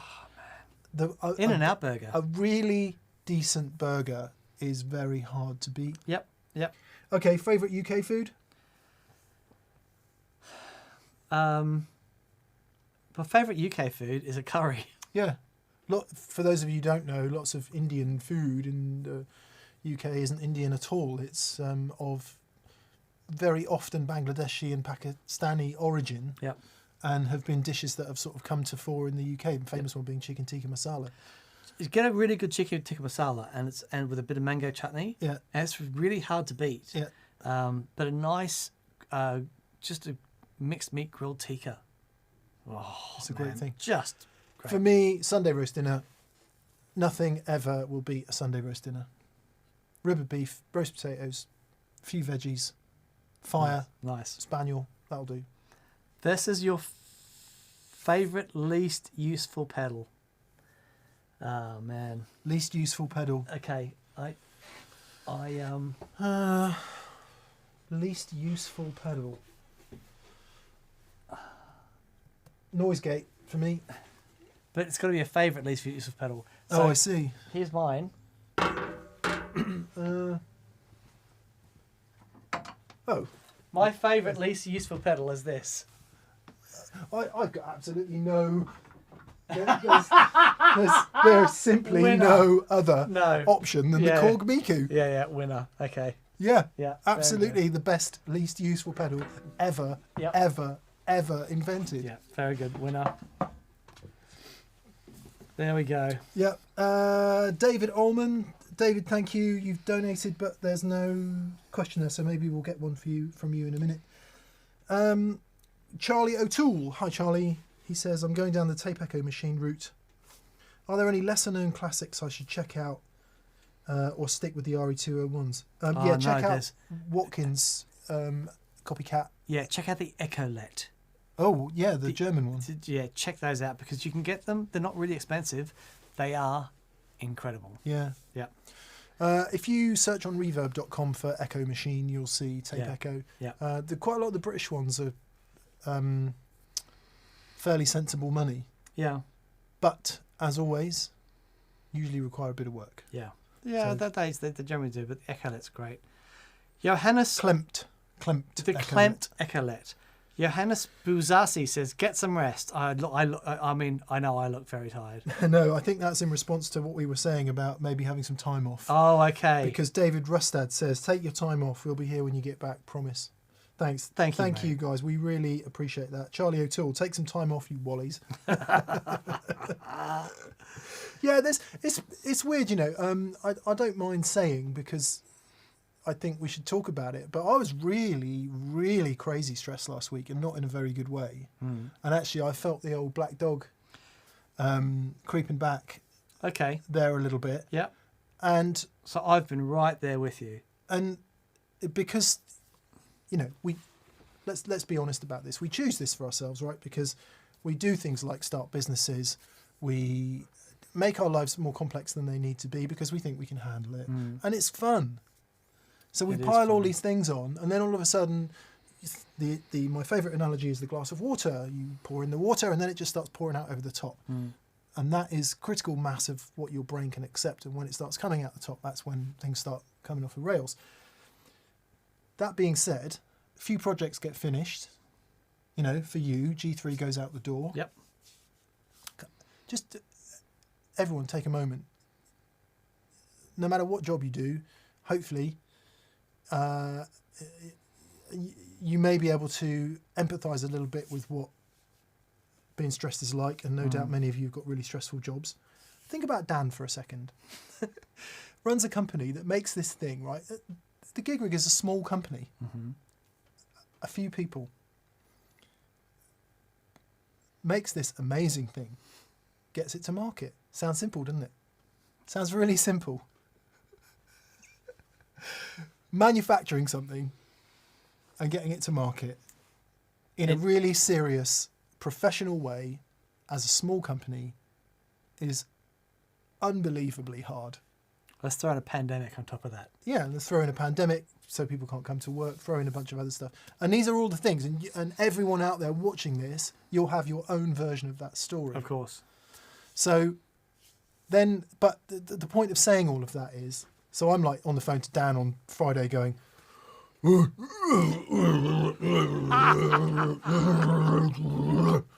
I think is what I said, which roughly translated said, mate, I'm done. I just need to sleep. Let's not film anymore for the rest of the year and come back fresh in January. And then that project goes out the door. That project goes out the door. And so it's like, I phoned him this morning and go, do you want to film on Thursday? Because it's great fun. it is great fun. And Yeah. to sit in here and play loud guitars is the kind of privilege that we'd be insane not to do. Yeah. So as a long way around saying we do get it. Even, you look at something like this operation and go, God, what have you got to be blooming moaning about? Yeah. We get it. It's been really tough. I think that the effects of COVID have been cumulative. My wife is the most solid person I know. She's so consistent. Yeah. She's amazing. I've never seen her, anything sort of trouble her. Yeah. And even she has said, "Boy, Yeah. this is really tough." And it's like, yeah, okay, it's taken a toll. Yeah, it has. And it has definitely been cumulative, hasn't it? Definitely. Because I think, you do it for a couple of months and it's like, yeah, cool. So anyway, sorry, didn't mean to bring everyone down. Really just to say that for anyone who is feeling it, we get it. Totally. We totally get it. Yeah. So are we going to take time off? Don't know. See how we go. See if we can see what Simon's up to this week. But I'm certainly up for having some fun. There's some new boards to be built. Yeah. Let's see. I might even do M1D1 next year. Oh. No strings and pencils just arrived. Thank you, says Richard Putman. Elite Telly, which has a sublime neck but a bit of soulless tone. Now sounds great. Packing was a work of art in Salisbury, UK. Big massive thanks to Catherine for doing all that. When you buy something from the TPS store, it is really nice. Yeah. It's really nice. No real question, says Trampley. Thanks for all you guys do. Your shows are a consistent relief from the pandemic. Thank you, Oh, sir. that's very kind, mate. Thank Thought you should make a mega t-shirt if you haven't already. Mega! Mega. Mega. Luke Parsons says, "Hey guys, thanks for all you do. Shout out to my cousin Jacob's Swindon-based band Concord Drive. Nice. Also, local legends, the Hamsters from Hell. Ah, Very cool. Hamsters from Hell. Very cool. Jason Carapazzi. Hi, Jason. He said, I really enjoyed Friday's show, but what about one step further? Solid body versus chambered, semi-hollow and hollow. Recently found Mick's old Duesenberg video with Pete and sent me down a Duesenberg rabbit hole. Yeah, it's really interesting that, because obviously everything in a guitar matters. If you're... No, I'm not going to say it. Most people would agree that everything matters in a guitar. Yes. And so if you take an ostensibly similar guitar and you chamber it or you make it semi-hollow, like a Telly, for example, or a Les Paul or whatever. And then there's weight relieving, right? So when Gibson couldn't get decent light mahogany, they just drill huge holes in the Where's your Strat body? very carefully considered, I don't know, It's up there. very carefully considered weight relief, which will have an acoustic effect on the guitar, an electric effect on the guitar. So, but that's interesting. So where do we begin with that? We go, let's take Robin Ford as an example. So he's got his lovely old Telly, Supernatural, which you can hear on pretty much everything. But he's a big fan of 335s. His original Robin Ford Fender model. Yeah, so the Esprit was a chambered double cutaway somewhere in between a Les Paul and a 335 with Looked like an Ibanez artist. Yeah, different kinds of pickups. So it's a really interesting discussion. Yes, maybe we should try that, Jason. We need Funnily enough, the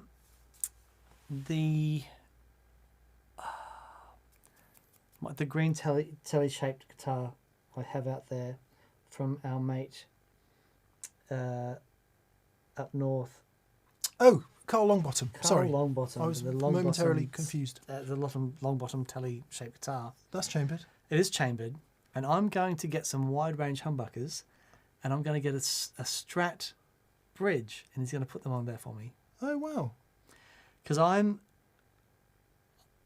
fascinated by that guitar. I absolutely love the neck, but I would never use it as a telly because I've got my favourite tellies. But I would absolutely use it for something different. And then whenever I play that guitar, the neck blows my mind. Yeah. So I said, okay, Andertons have got they've got the new wide range Fender humbuckers. They were using the proper magnets. Yeah. The Cunif, I don't know how you pronounce it, magnets. Yeah, whatever. So a couple of those. I'm going to ask you about a vintage Strat Tram. I've got 3 or 4 out there, so for God's sake, don't buy one. Okay. And he's going to put those in, and I'm going to have it something completely different. But that's chambered. Yeah. So that's going to be fun. Very cool. That is very cool. Yeah. Banjo had a baby. Brilliant. I'm going to say no more. Yeah, my mate left his banjo in his car overnight. Came back pregnant. And it got broken into. And you say, oh no, did somebody nick his banjo? Oh no, did somebody nick his banjo? No, when he got back there were 2.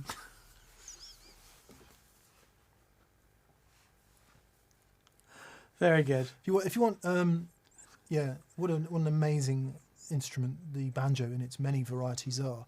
One thing I loved about the banjo and love about the banjo is it's absolutely all over Kcim Musgrave's latest record. Really? Yeah, and you just hear it. These really slickly produced, beautiful tracks, and then there's this. And you go, "Wow, that's a banjo." Yeah. Yeah.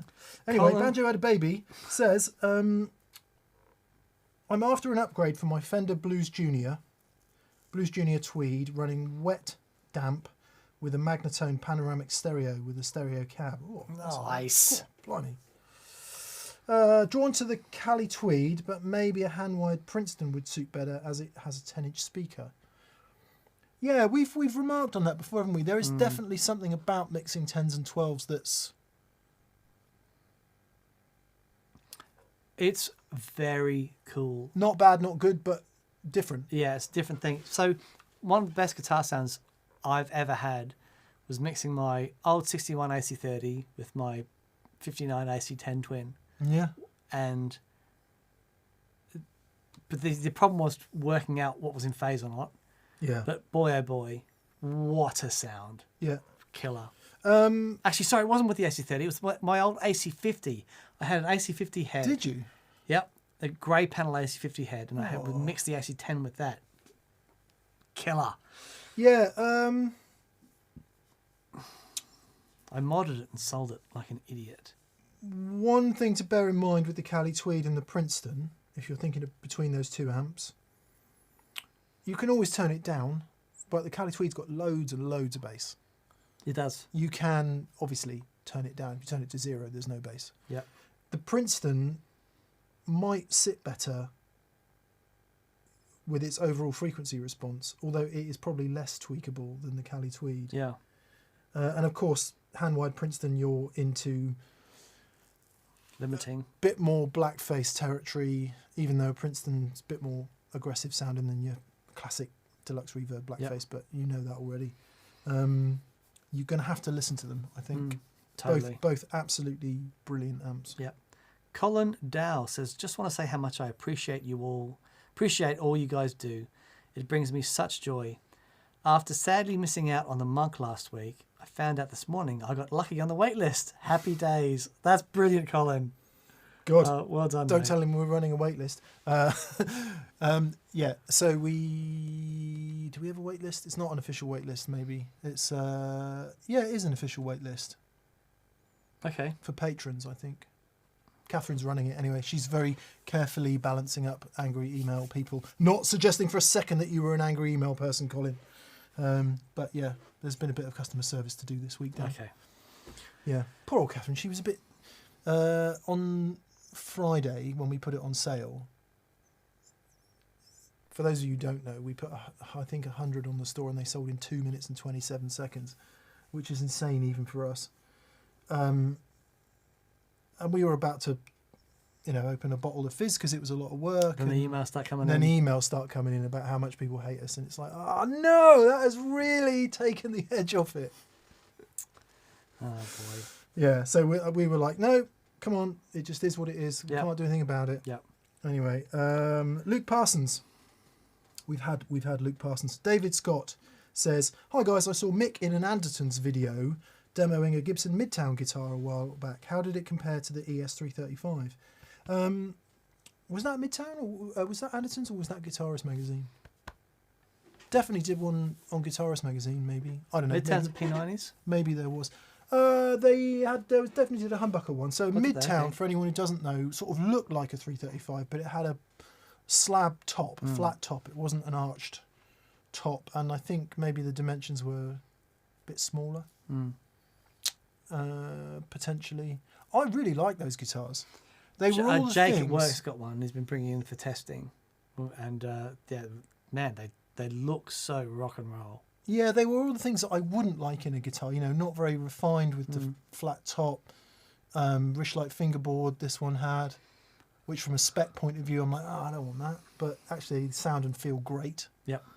I really like those Midtown guitars. Really, really liked them. How does it compare to 335?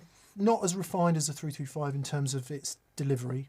So for me, it was a little bit more solid body like in the way the guitar reacted. So you might say a little bit better for rock. Didn't have that kind of hollow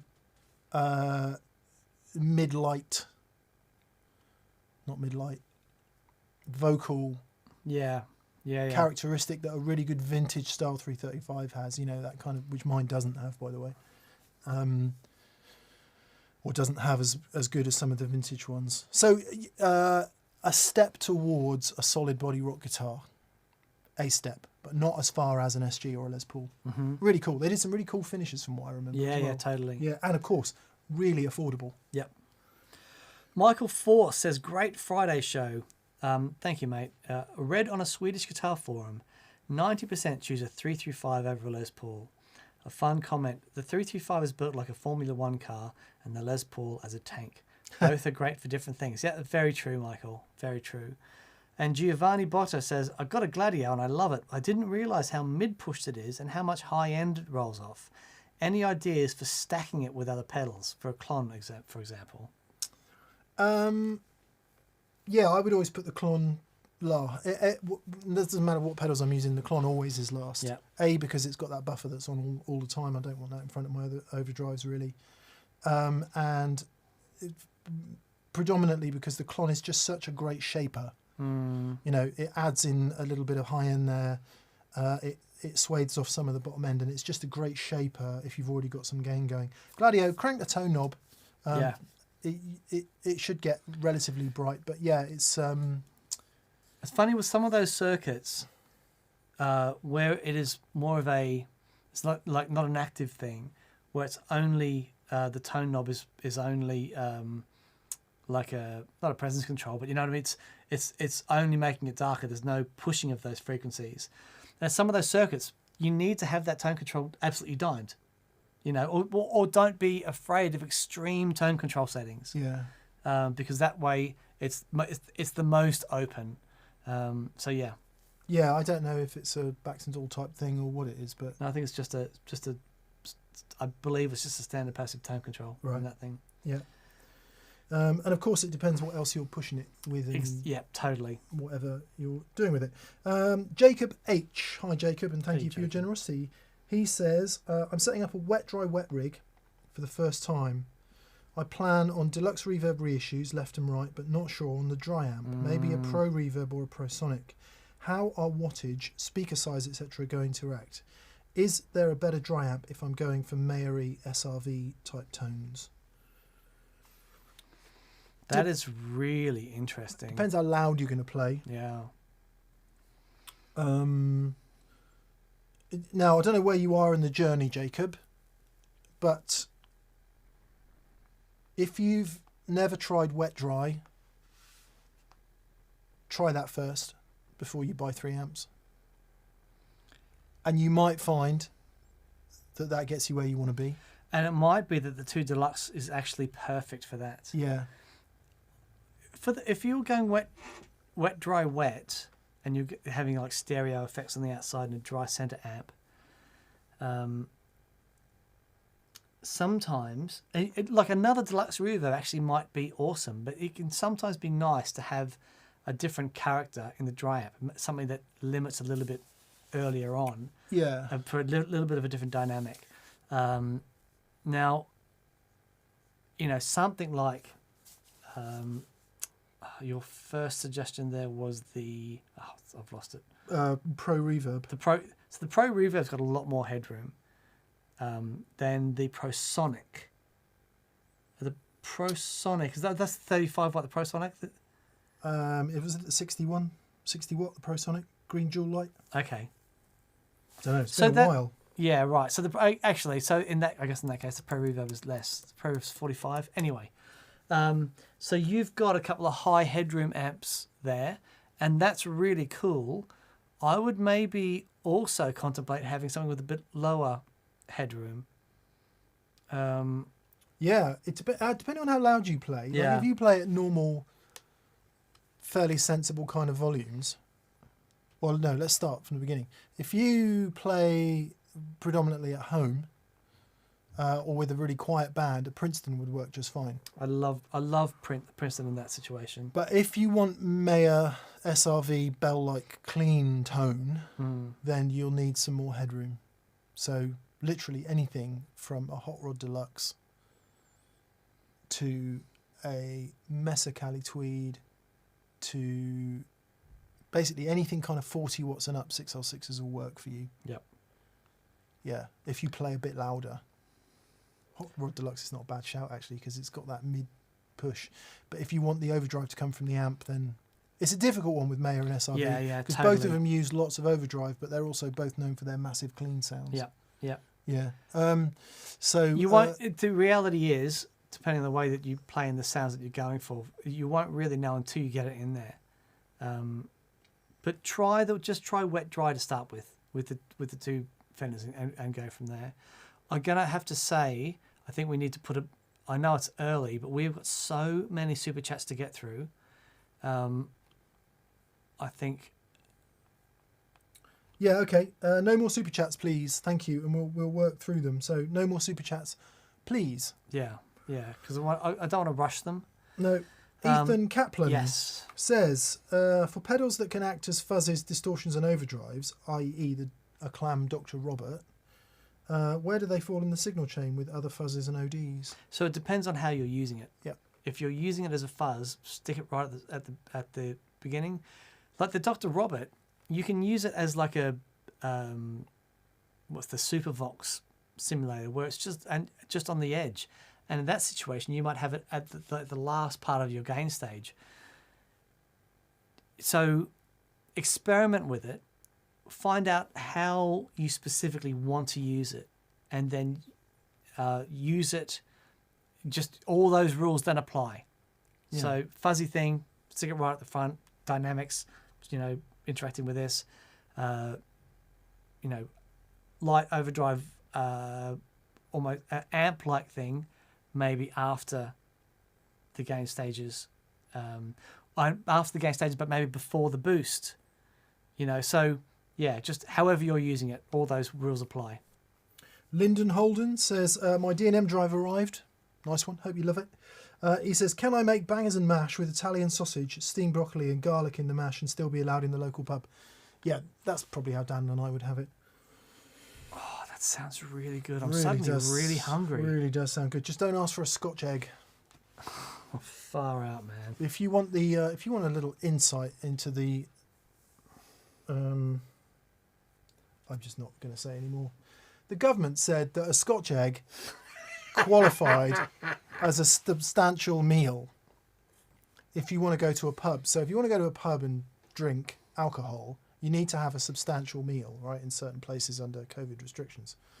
So, of course, what's the first thing you do as someone who wants to go to the pub and have a drink? You go, oh my God, what constitutes a substantial meal? Yeah. Everyone's losing their mind because there's just not clear what a substantial meal is. I mean, is a sausage roll a substantial meal, or do I have to have a steak? Yeah. So, of course, loads of Britons are losing their mind over this question, given it's the most important thing they've had to deal with that week. Government says, you know what? A Scotch egg. For those of you who don't know what a Scotch egg is, it's an egg, boiled egg, encased in sort of sausage meat and breadcrumb exterior, deep fried. You're a fan, aren't you? Of your boutique Scotch egg, I am, yeah. Yeah. Like, if you go to a decent restaurant and have a Scotch egg as a starter, when you cut into it, it'll be a runny yolk. Oh, okay. That's a pretty serious thing to eat. Right, fair enough. They can be fantastic, but they are also can be very grotty, Bar snack. sort of slightly slimy in a thing you buy late at night from a garage, that kind of thing. Right. Oh, no thanks. Glorious food. Anyway, government said, yeah, Scotch egg, substantial meal, that's fine. Britain sold out of Scotch eggs. Because all the suppliers have been hit by landlords going, oh, quick, Scotch egg. Oh man. Okay. I I know. I've been in just awe of the whole government thing this week. Anyway, let's move on. Brian Carpenter says, thoughts on volume levels for all pedals in the signal chain. I've just added a compressor. I'm not sure if levels should be unity, high, low through each pedal, since I could further adjust it down the chain. Okay, this is a really Great interesting question. Right, so a quick demonstration. This is specifically for a compressor pedal. However, same rules apply to everything down the chain. Most people, when they get their nice rig set up and they have their compressor pedal on and they say, okay, well, here's my clean tone. Now put the compressor on and it goes. It's like, gotta turn that down a bit because it's compressing everything. Right. Then they get to the gig, the clean tone. Put the compressor on. So you've got to be really. So when you're so true. Yeah, when you're working out the gain staging and how you're folding your tones into each other, the pedals into each other,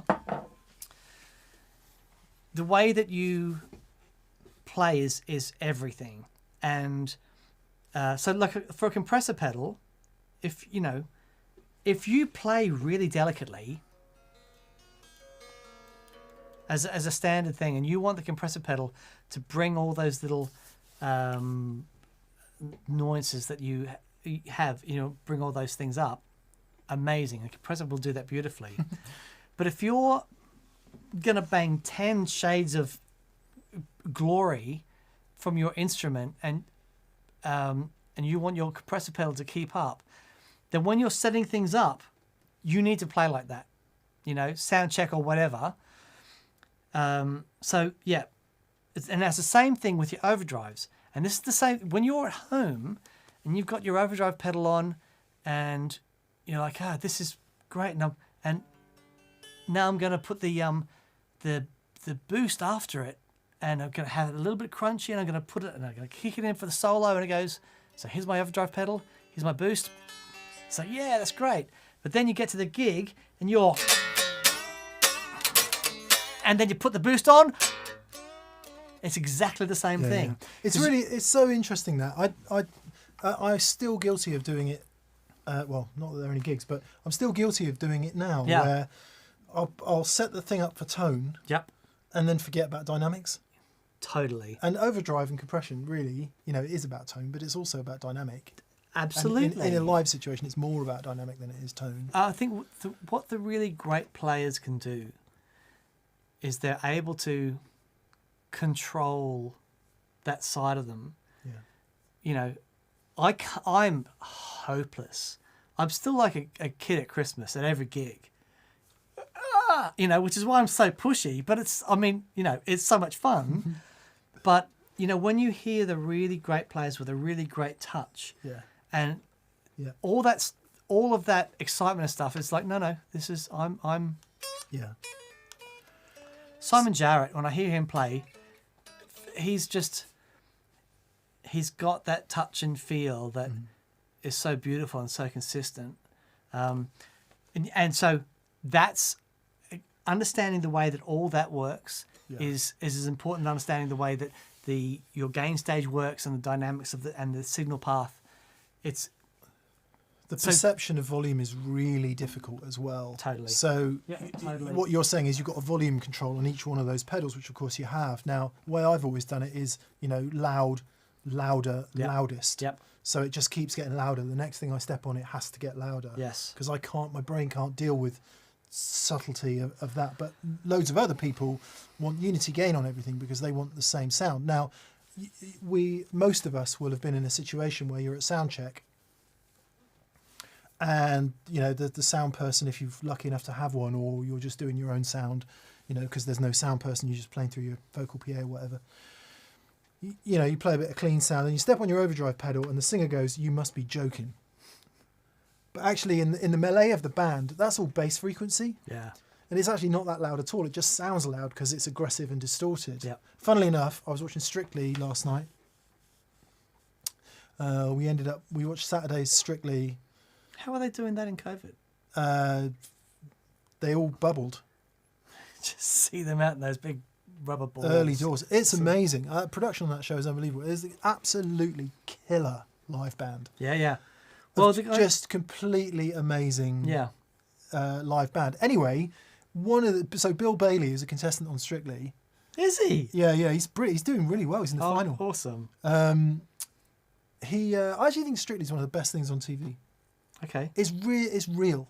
The people work hard and they learn how to dance. They learn how to do this thing that is incredibly artistic. And you watch them go through this personal change of coming in, being these various TV stars and stuff, like kind of whatever, watching them physically change when they discover art. It's a beautiful thing. Do you remember the drummer from McFly who won Strictly? Yeah. I met him. I forget his name. Not Danny, because Danny's the guitar player. Danny, Tom, and I'll remember his name in a minute. Anyway, see, can't remember the bass player's name. Years and years ago, they were playing at Swindon, and Danny was using one of our older switches, and his boy said, "I'll come down and say hello." And I went down and met Danny and stuff, and he's just an absolute sweetheart. And he, the drummer, who I can't remember his name, he didn't know who it was. He just come over and says, "Hey, how you doing? I'm, playing drums. What you doing?" I said, "Oh, I'm here." And he was like, he hung up, just stood and chatted with me for like 10 minutes. They were all Oh, they're lovely boys. just lovely, but he in particular Yeah. was the nicest, just the nicest guy. I was so pleased for him, when I saw him on the show. He won it, didn't he? He won it. He won Anyway. it. He was great. It's called Dancing with the Stars in the US, I think, by the way. But here it's called Strictly Come Dancing. Bill Bailey danced to Enter Sandman. Australia, Strictly Ballroom. Well, it's a film, wasn't it? Story of a man with great big pants. Anyway. Bill Bailey was dancing to Enter Sandman. No way! Yeah. And what I could hear was, so the band, Dave Arch's band, who are just phenomenal, utterly phenomenal. All the incidental music, everything, they play everything. Wow. And I don't know who was playing guitar that night. A couple of our friends have done it over the years, but I could hear that he was struggling to get the tone because he must have had an amp back there. Because I could hear the mix was struggling because it was this massive distorted guitar sound. Normally the guitar sounds are absolutely Bang on within the context of the fact, it's live TV production, so they're obviously not using a crank tube amp, right? Yeah. Or if they are, it's in an isolation cab somewhere. And my point is, the perception of volume with the angry, loud guitar sound was, could you turn that down, please? Yeah, right. We are playing Metallica. Turn it down. Yeah. Brilliant. He was great. Matt Tucker says, I'm going to dip my toe into Octave Fuzz, looking at the MXR LA machine. Any thoughts on that or alternatives? The MXR is really good, actually. My brother uses one. Octave Fuzz, our favourites are... Depends what you want, because La Machine or Machine MXR was very much with Billy Gibbons in mind, if I have my memory correct. Right. And Billy's, when you hear Billy play harmonics and stuff, it's not like Hendrix using an Octavia. Mm. And it's not like Doyle using the Cobb. The Cobbs, yeah. So it really depends on the sound you want, because there are some fuzzes that add, like Dan's Shinne, for example, or Shaftesbury Duo fuzz, which isn't as overt an octave, or it's a very different kind of octave than an Octavia. Yeah. So it really depends. If you're minded towards the Machine, or La Machine, I think is what it was called. I think that's a pretty good shout. Yeah, they do sound really great, and they are really forgiving as far as where things are set. With a lot of the octave stuff, you really got to know that sound. Yeah. But I think actually that actually dipping your toes in there, they're really good. The Dan Electro 3699 for that different sort of Japanese take on the octave fuzz is really great. But I think that's a really good shout. Brent Porter says, rewatch some old shows. Any chance you gents can work with Jam or someone else to create a Mark I tone bender fuzz? Nothing matched the one from Solar. You know what? We hear you and we agree. The Mark I tone bender is, lots of really great Mark IIs out there, but there's something about the Mark I that both Mick and I love. Yeah, it'd be a really interesting thing to do. I guess the other Mark I's we played, they were really old, weren't they? Yeah. It's tough. It is tough. We missed Randy Wilcox. Randy, how are you, mate? Did we? Long time no here. Hope you're doing well. Hope it's all good as in New York. He says, gents, Panama. Lee Jackson told a story thinking he'd broken EVH's amp after a repair because it didn't sound like EVH in the live room, but when EVH called him into the control room, it was bang on. Yeah. So he thought he'd broken the amp when he repaired it because it didn't sound like Ed. Right. But then it gets back into the studio Goes in the control room and it sounds exactly like it. Okay. Yeah, yeah. Right. Because why? Microphone, preamp, Ed. all that stuff. Yep. Naganud says, I notice you guys rarely have compressors on your boards. Do you find them useful in your own playing? I can't tell if you like them or not. I used a compressor on my May board for years, and it was...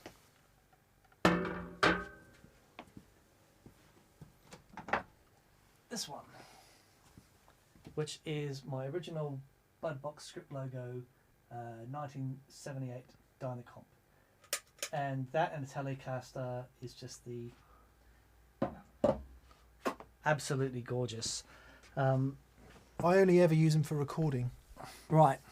And in fact, I used one on the Harmonious Monk demo when I played the slide bit. Oh, right, okay. Because I just can't play slide. Sure. And I can't get the dynamic right, so Right. I use the slide rig. I think I am... Yeah, I haven't used a compressor live for a while. I personally speaking, I don't like them doing the compressor thing. Right. So you Dynacomp, That's Ross compressor. It's a all real character that thing. sound is not a sound that I'm a fan of. Mm. I like them at the end. Yeah. I like your LA2As, Yes. your 1176s, the stuff that you would hear in a recording used quite often as a parallel chain. Mm. That for me, that's where compression works. Yep. But of course, for certain sounds, it's a requirement. So Yep, totally. yeah, if you can't tell if you like them or not, it probably means you don't. I would say. Yeah. Andrew M says, you guys are fabulous. Love from New York City. That's all. Thank you, mate. Love to you, Andrew, That's and very to kind. New York City, of course. Yeah. Going to go there soon. After all this. Hang on. It's, I don't have the delay. No, 7.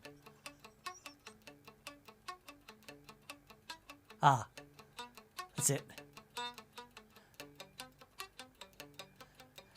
Back in New York City. Oh, nice. By Anyway. whom? Genesis. Early Ah. Genesis. I'm not doing studio. I was thinking of when you get caught between the moon and Who was No. that? Was that Christopher Cross or somebody? Yes. Was it? No, it was, I think so. Don't know. No. Was it... Anyway. Elusive Moose. No more super chats, please, by the way. Thank you for all your super chats. We're going to struggle to get through them all. So no more if that's okay. Thanks to BV, who is probably doing an amazing job in the comments Thank saying, you, no BV. more super chats. You Elusive superstar. Moose says, hello, I'm a week late, but I really enjoyed the Fender Super Reverb and Deluxe Reverb comparison, as all those blackface circuits are near and dear to my heart. Thanks as always for great content, says Elusive Moose. Oh, Well, mate, thank that's you. very kind. Thank you. It was a good. You're That was a very- fun one. That was so much fun and an absolute revelation for me. Yeah, I think reaction from you lot as well was. It often goes that when me and Dan are enjoying it,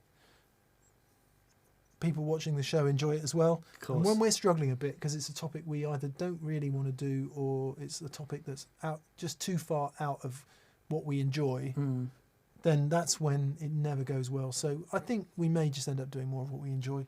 Yeah, Otherwise, what's the point? I like that. Yeah. I like that. Andy K. Andy K. Season's greetings from Newcastle. From where? Newcastle. Newcastle. How do you say hello in Newcastle? Sorry, Andy. Apologies. You need to read it out though. In No. In the spirit of rampant consumerism, what piece of gear would you like to receive from Santa Claus? oh, Santana Claus, he says. Nice. See what you very did there? good, very good. On Christmas morning. Coincidentally, I'm hoping for a K&M stand. That's nice, Andy, but dream bigger. I want a 64 blackface super reverb. Okay, so right, I'm allowed to dream. something up there. You're going for a 64 Super Reverb. Yes. I want a Collings Soco with humbuckers. Well, if you're having a Collings Soco, I think. I'll get the I-35. Well, annoyingly, Project Music in Exeter have got 3 used Collings guitars that I want to go and try.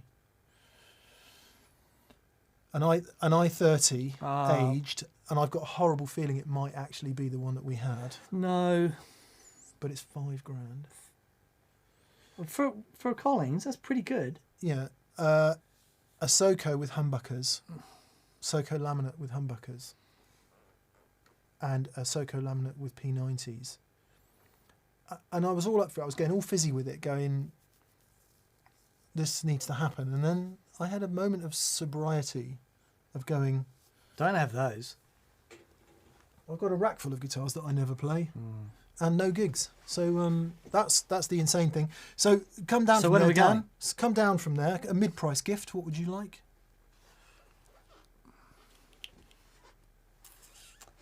Mid-price gift. Probably.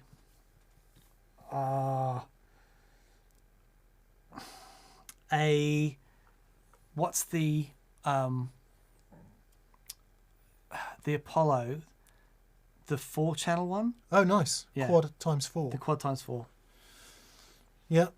That's my mid-price. What do I want? Some nice studio monitors. Or not even nice ones. I'd like some Genelec 8020s. Hello. Yeah, they're only Nice. about that big, but they're crazy money. Yeah, really. Yeah, Okay. and a very affordable stocking filler type gift, Dan. A bag full of 77 and 88 Prime prime tones. tones. You gone down? I have. I'm loving it. Interesting. I'm loving it. Interesting. Stocking filler for me would be.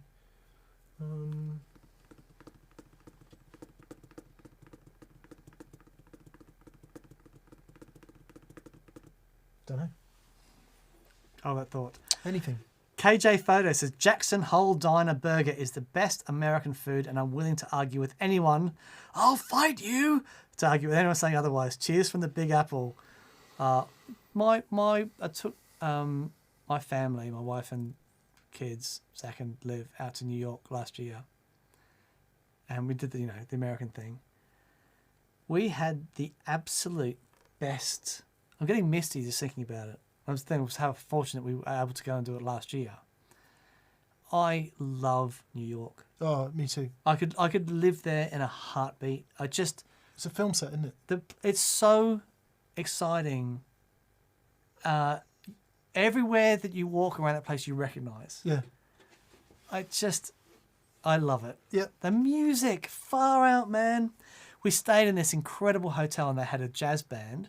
So we're there for a week and they had a different jazz band. So it wasn't all good then. We had a different jazz band in the foyer every night.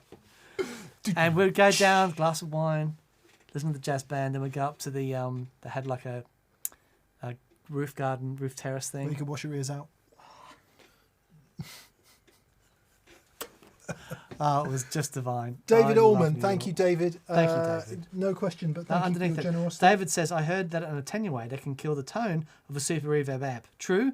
Can you comment on the impact of an attenuator on the Super versus Deluxe? The problem with the Super is it has a 2 ohm output. So finding an attenuator that does the 2 ohm output is the problem. Yeah. Attenuator kills the sound of all amps. I mean, the sound of an amp is loud. The sound of it. I made a grand gesture comment the other day, like a massive generalisation. Right. For me, guitar sound is, and I put percentages on it. Nice. 25% tone, Okay. which is EQ, gain characteristic. Yep. So the things that you can change on the amp. Yeah. It's 35% feel. Yes. So how that reacts, Yes. i.e. harmonic feedback. I've had another massive realisation as well, Dan. Okay. Why quiet guitar sounds, digital amps, and playing direct doesn't work. Okay. So we're up to 60%, Yeah. and it's 40% volume. So I think volume is actually more important than tone. Except that if things 1 and 2 aren't in place, 3 then doesn't work. matter. That is genius. That's really good. So I think as long as your tone and your feel are all right, then you need volume. Yep. Right, feedback. Right. Yep. I was thinking about this watching the 335 video back. Going, when you play a guitar,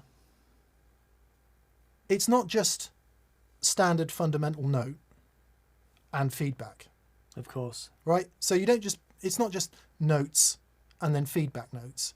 In between there and there, is where so much guitar sound lives Yep. harmonically. Yep. And in terms of feel. Absolutely. Because you've got all these harmonics folding into one another and Yep. doing stuff. And folding back into So here, if you don't have a speaker Mm. and the feedback loop of the guitar pickups, the speaker, and all that happening, you're missing out. none of that Yeah, happens. yeah, yep. And I just had this massive realization that that's why I don't like quiet and direct guitar sounds, Yep. because all of that's gone. Yeah. You just don't get it. Funnily And enough, all of my playing lives in that world between note and feedback. Yeah, all yeah. of my playing lives there. Yeah. Funnily enough, I'm recording some guitars at the moment for my EP, which I'm going to finish off. And I've set up my tiny little whole studio that I've got set up in the house. I've put the, because I had the ISO cab next to me as I was recording, and it sounded great, and I'd hear it back on the monitors like, ugh, because, you know, I didn't have the thump from the cab. So I've put the cab in the room next door, and I put a little hole in the wall to put the mic through. But then, when I'm recording the guitars, I've got to have the monitors to a point Yeah. where this is moving. So you get some of that. Yeah, and that works really well. Yeah. But without the cab and the amp doing its thing, I don't get that. Yeah. So it's, yeah, very, very interesting. You need the feedback loop. You do. Elusive Moose Elusive Moose. again says, I've been trying to use a Boss Waza BD2 on a board for the last 6 months with mixed success. I want it to work, but how do I get it to work better for me? Other overdrive circuits that it will play well with. You probably need to be a bit more specific about why it's not working. Yeah. So, the thing with the Blues Driver for me, I love the way that it would work with the volume control in your guitar. Andy Timmons uses it in the same way. I would be...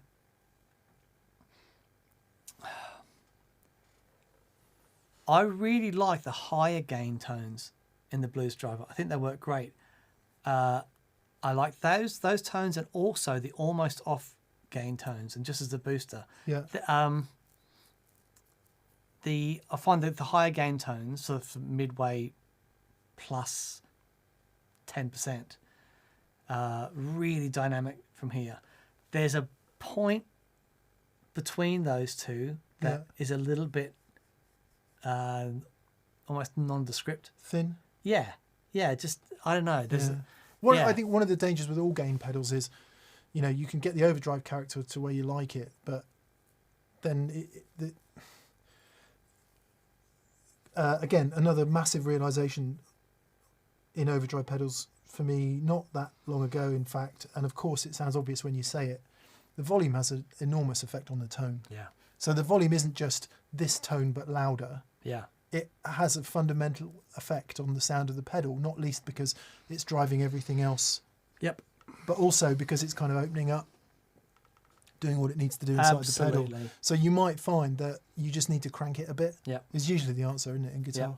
Yep. But if you don't like it, it could just be a fundamental EQ thing. I've never been a big fan of the Blues Driver. It doesn't it work for depends me. on what you're plugging into. But you love it. Yeah, Andy Timmons I loves do it. love it. It's great. So Lawrence Rosen says, Mick, as a doctor who teaches mindfulness, I am so grateful for your courage talking about how we manage stress.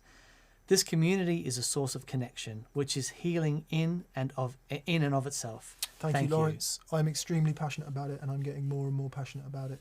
The more I study this stuff, and I don't have any answers, and I'm certainly not an expert, but I can understand my own stress, and I'm not always on top of it, but I can get out of it quicker now because I understand it a bit better, and I understand what's causing it. It's made a massive difference to you. The frustration is I can see in other people who are stressed what they need to do, but you mustn't intervene because then you just sound like you're, it's completely the wrong thing to do. Unless you're a doctor and they're paying you for your advice. Of course, which I'm not, and it's dangerous to do so. No, but Lawrence is. But I actually find myself getting stressed because I can see people in a bad way who are so in sight of being able to be well. Yeah. Not saying everybody, because everyone's situation is different, but so I need to stop worrying about that because then I'm just back to where I was before. But thank you, Lawrence, and thank you for what you do. Yeah. Because one day they'll teach this stuff to kids, and when they teach it to kids, things will start getting better. Indeed. Soren Leddit says, thanks for another great show. Awesome sounds and playing. I played my City Limit and I-35 all weekend. Thanks for the inspiration. You are legends. Oh, Thank man. you, Soren. That's so kind. David Burke, howdy guys. Howdy.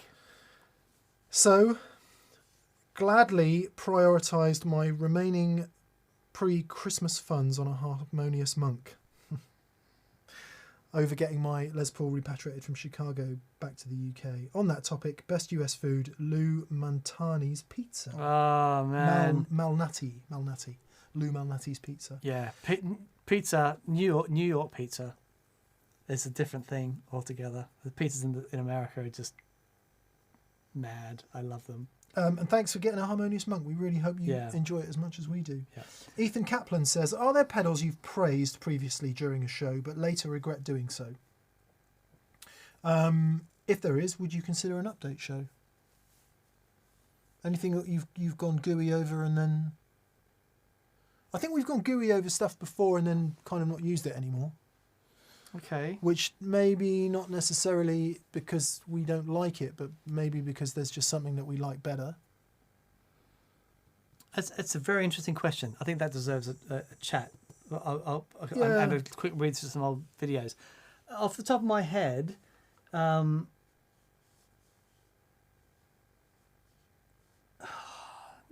man. Yeah, I can't think of anything specifically. No. I do think I think the blues driver is really interesting because my favourite blues driver is the Kcim modded one, and I really like the Watercraft one as well. But the Kcim blues driver is really great. But since I've had the D&M drive, I haven't used it, much. Yeah.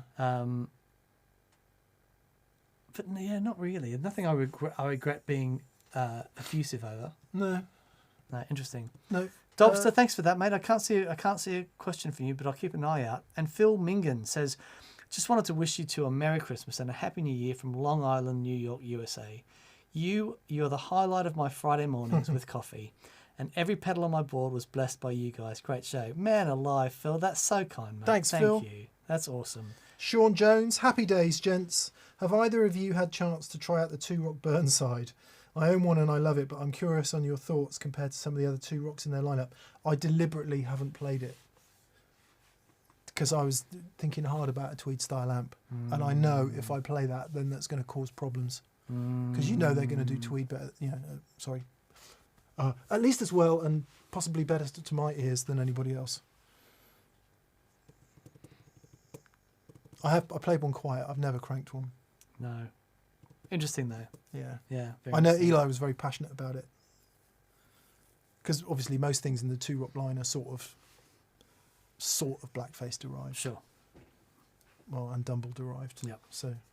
Did Two Rock do a what am I saying? Vox? No. The Princeton type thing. Were they all louder? They do some 6v6 amps. So their smaller transformer does 20 or 40 watts. Okay. With 6v6s. So right. I guess you could step towards that. Okay. But no, not specifically small amp kind of sounds. Interesting. The Burnside is getting there. Right. Rhett Shull. Rhett Shull's on. No way. Man. Hello, Rhett. Nice to hear from you, buddy. And thank you, Rhett, for doing that thing for us when we were talking about the delays. That was very cool of you. He says, hey, fellas, I'm considering a 1964 AC30 grey panel for sale here in Atlanta. Super clean. What's the difference in the grey panel and the copper panel amps? Okay. Right. I have no idea. So it depends. The grey panel, I'm assuming that will have it won't have the blues in the back panel. They'll have the silver, what they call them, not silver bullets. Bulldogs. The silver bulldogs. Same speaker though, wouldn't it? They are, yeah, they're the same. I actually think they sound different. And if it's got the Silver Bulldogs in it, and it's a 1964, because they did, depending on when, there are differences. Like for example, some copper tops still had the EF86 input valve stage. I've got a really great Vox reference book, because I went nuts on AC30s when I got mine. And yeah, I've got this really great book that sort of goes through it year by year. I would say if you're a 64 grey panel with the Silver Bulldogs, will be, if it's all pucker and all sounding great, will be arguably one of the better sounding AC30s that you could get. A few things they did, they made the vents on the top larger and actually worked properly, whereas like my copper top's got really thin vents, so it overheats quickly. My copper top has got the the treble boost channel is an add-on on the back panel, but in the copper top, the treble boost channel is part of the thing. So I've got, in my amp, I've got the normal channel, the vibrato channel, treble boost channel, and I've also got an extra EF86 channel. But yeah, the treble boost channel is part of the main channel. So yeah, there are a few differences, but Silver Bulldogs, and it could be quite awesome. Oh, I see. Yeah, yeah, and whether the top booster was in the top panel or not. Exactly. Yeah. Yep. Interesting. Yeah. Good luck. Hope you Good like luck. it. Right, let us know, because I'd be really interested in seeing amp and hearing it. Actually, it sounds like a lot of fun.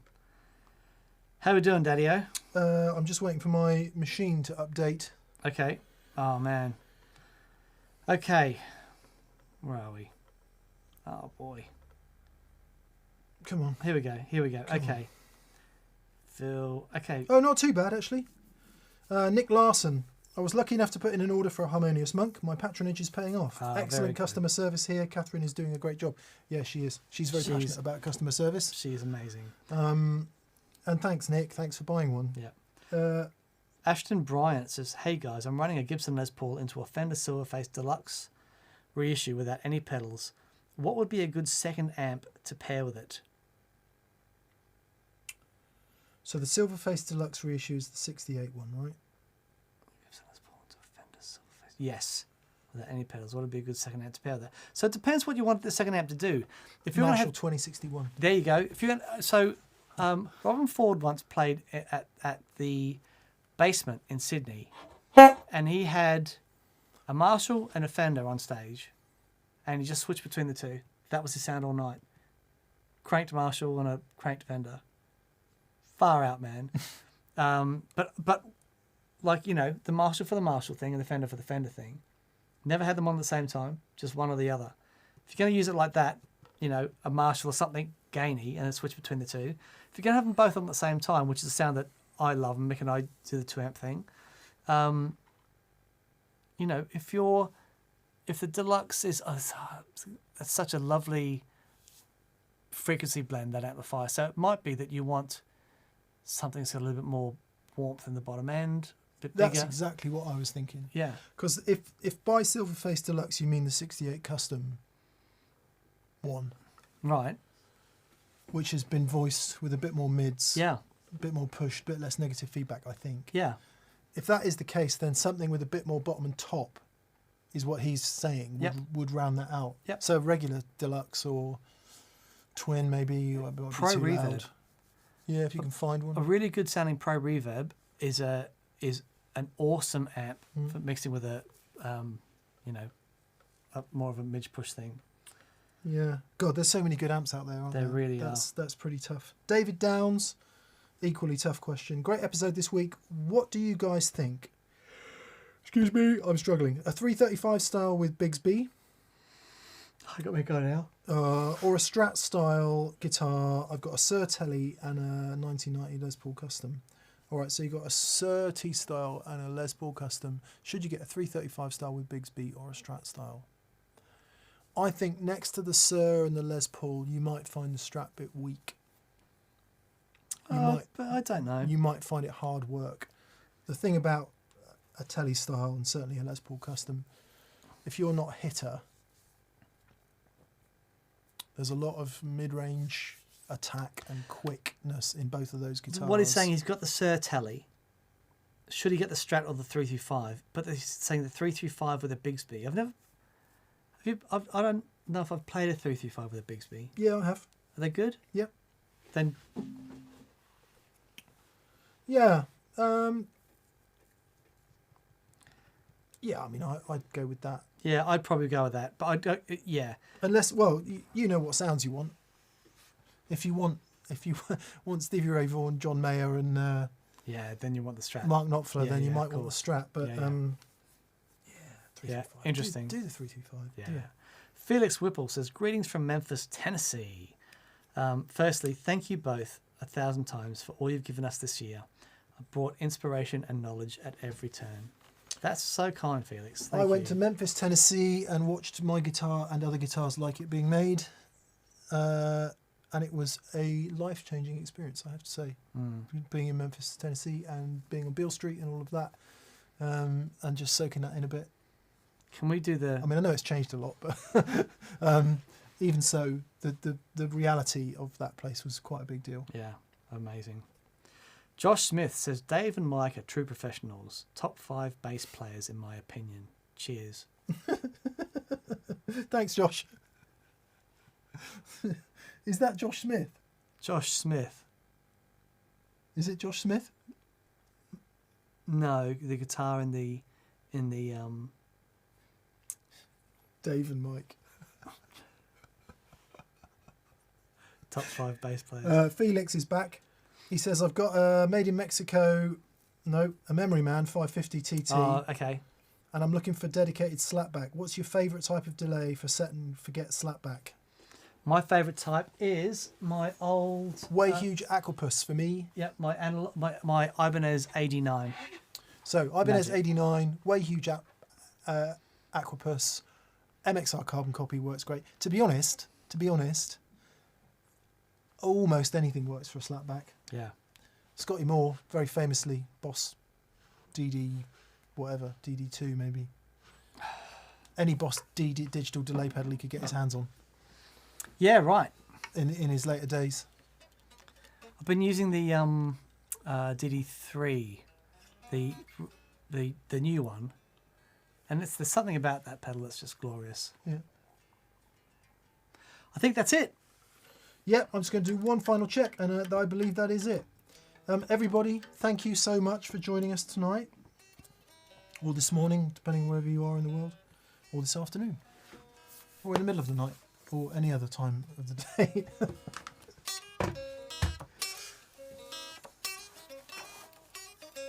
Don't syncopate it. Play it. Ba-da-ba-doo-ba-da.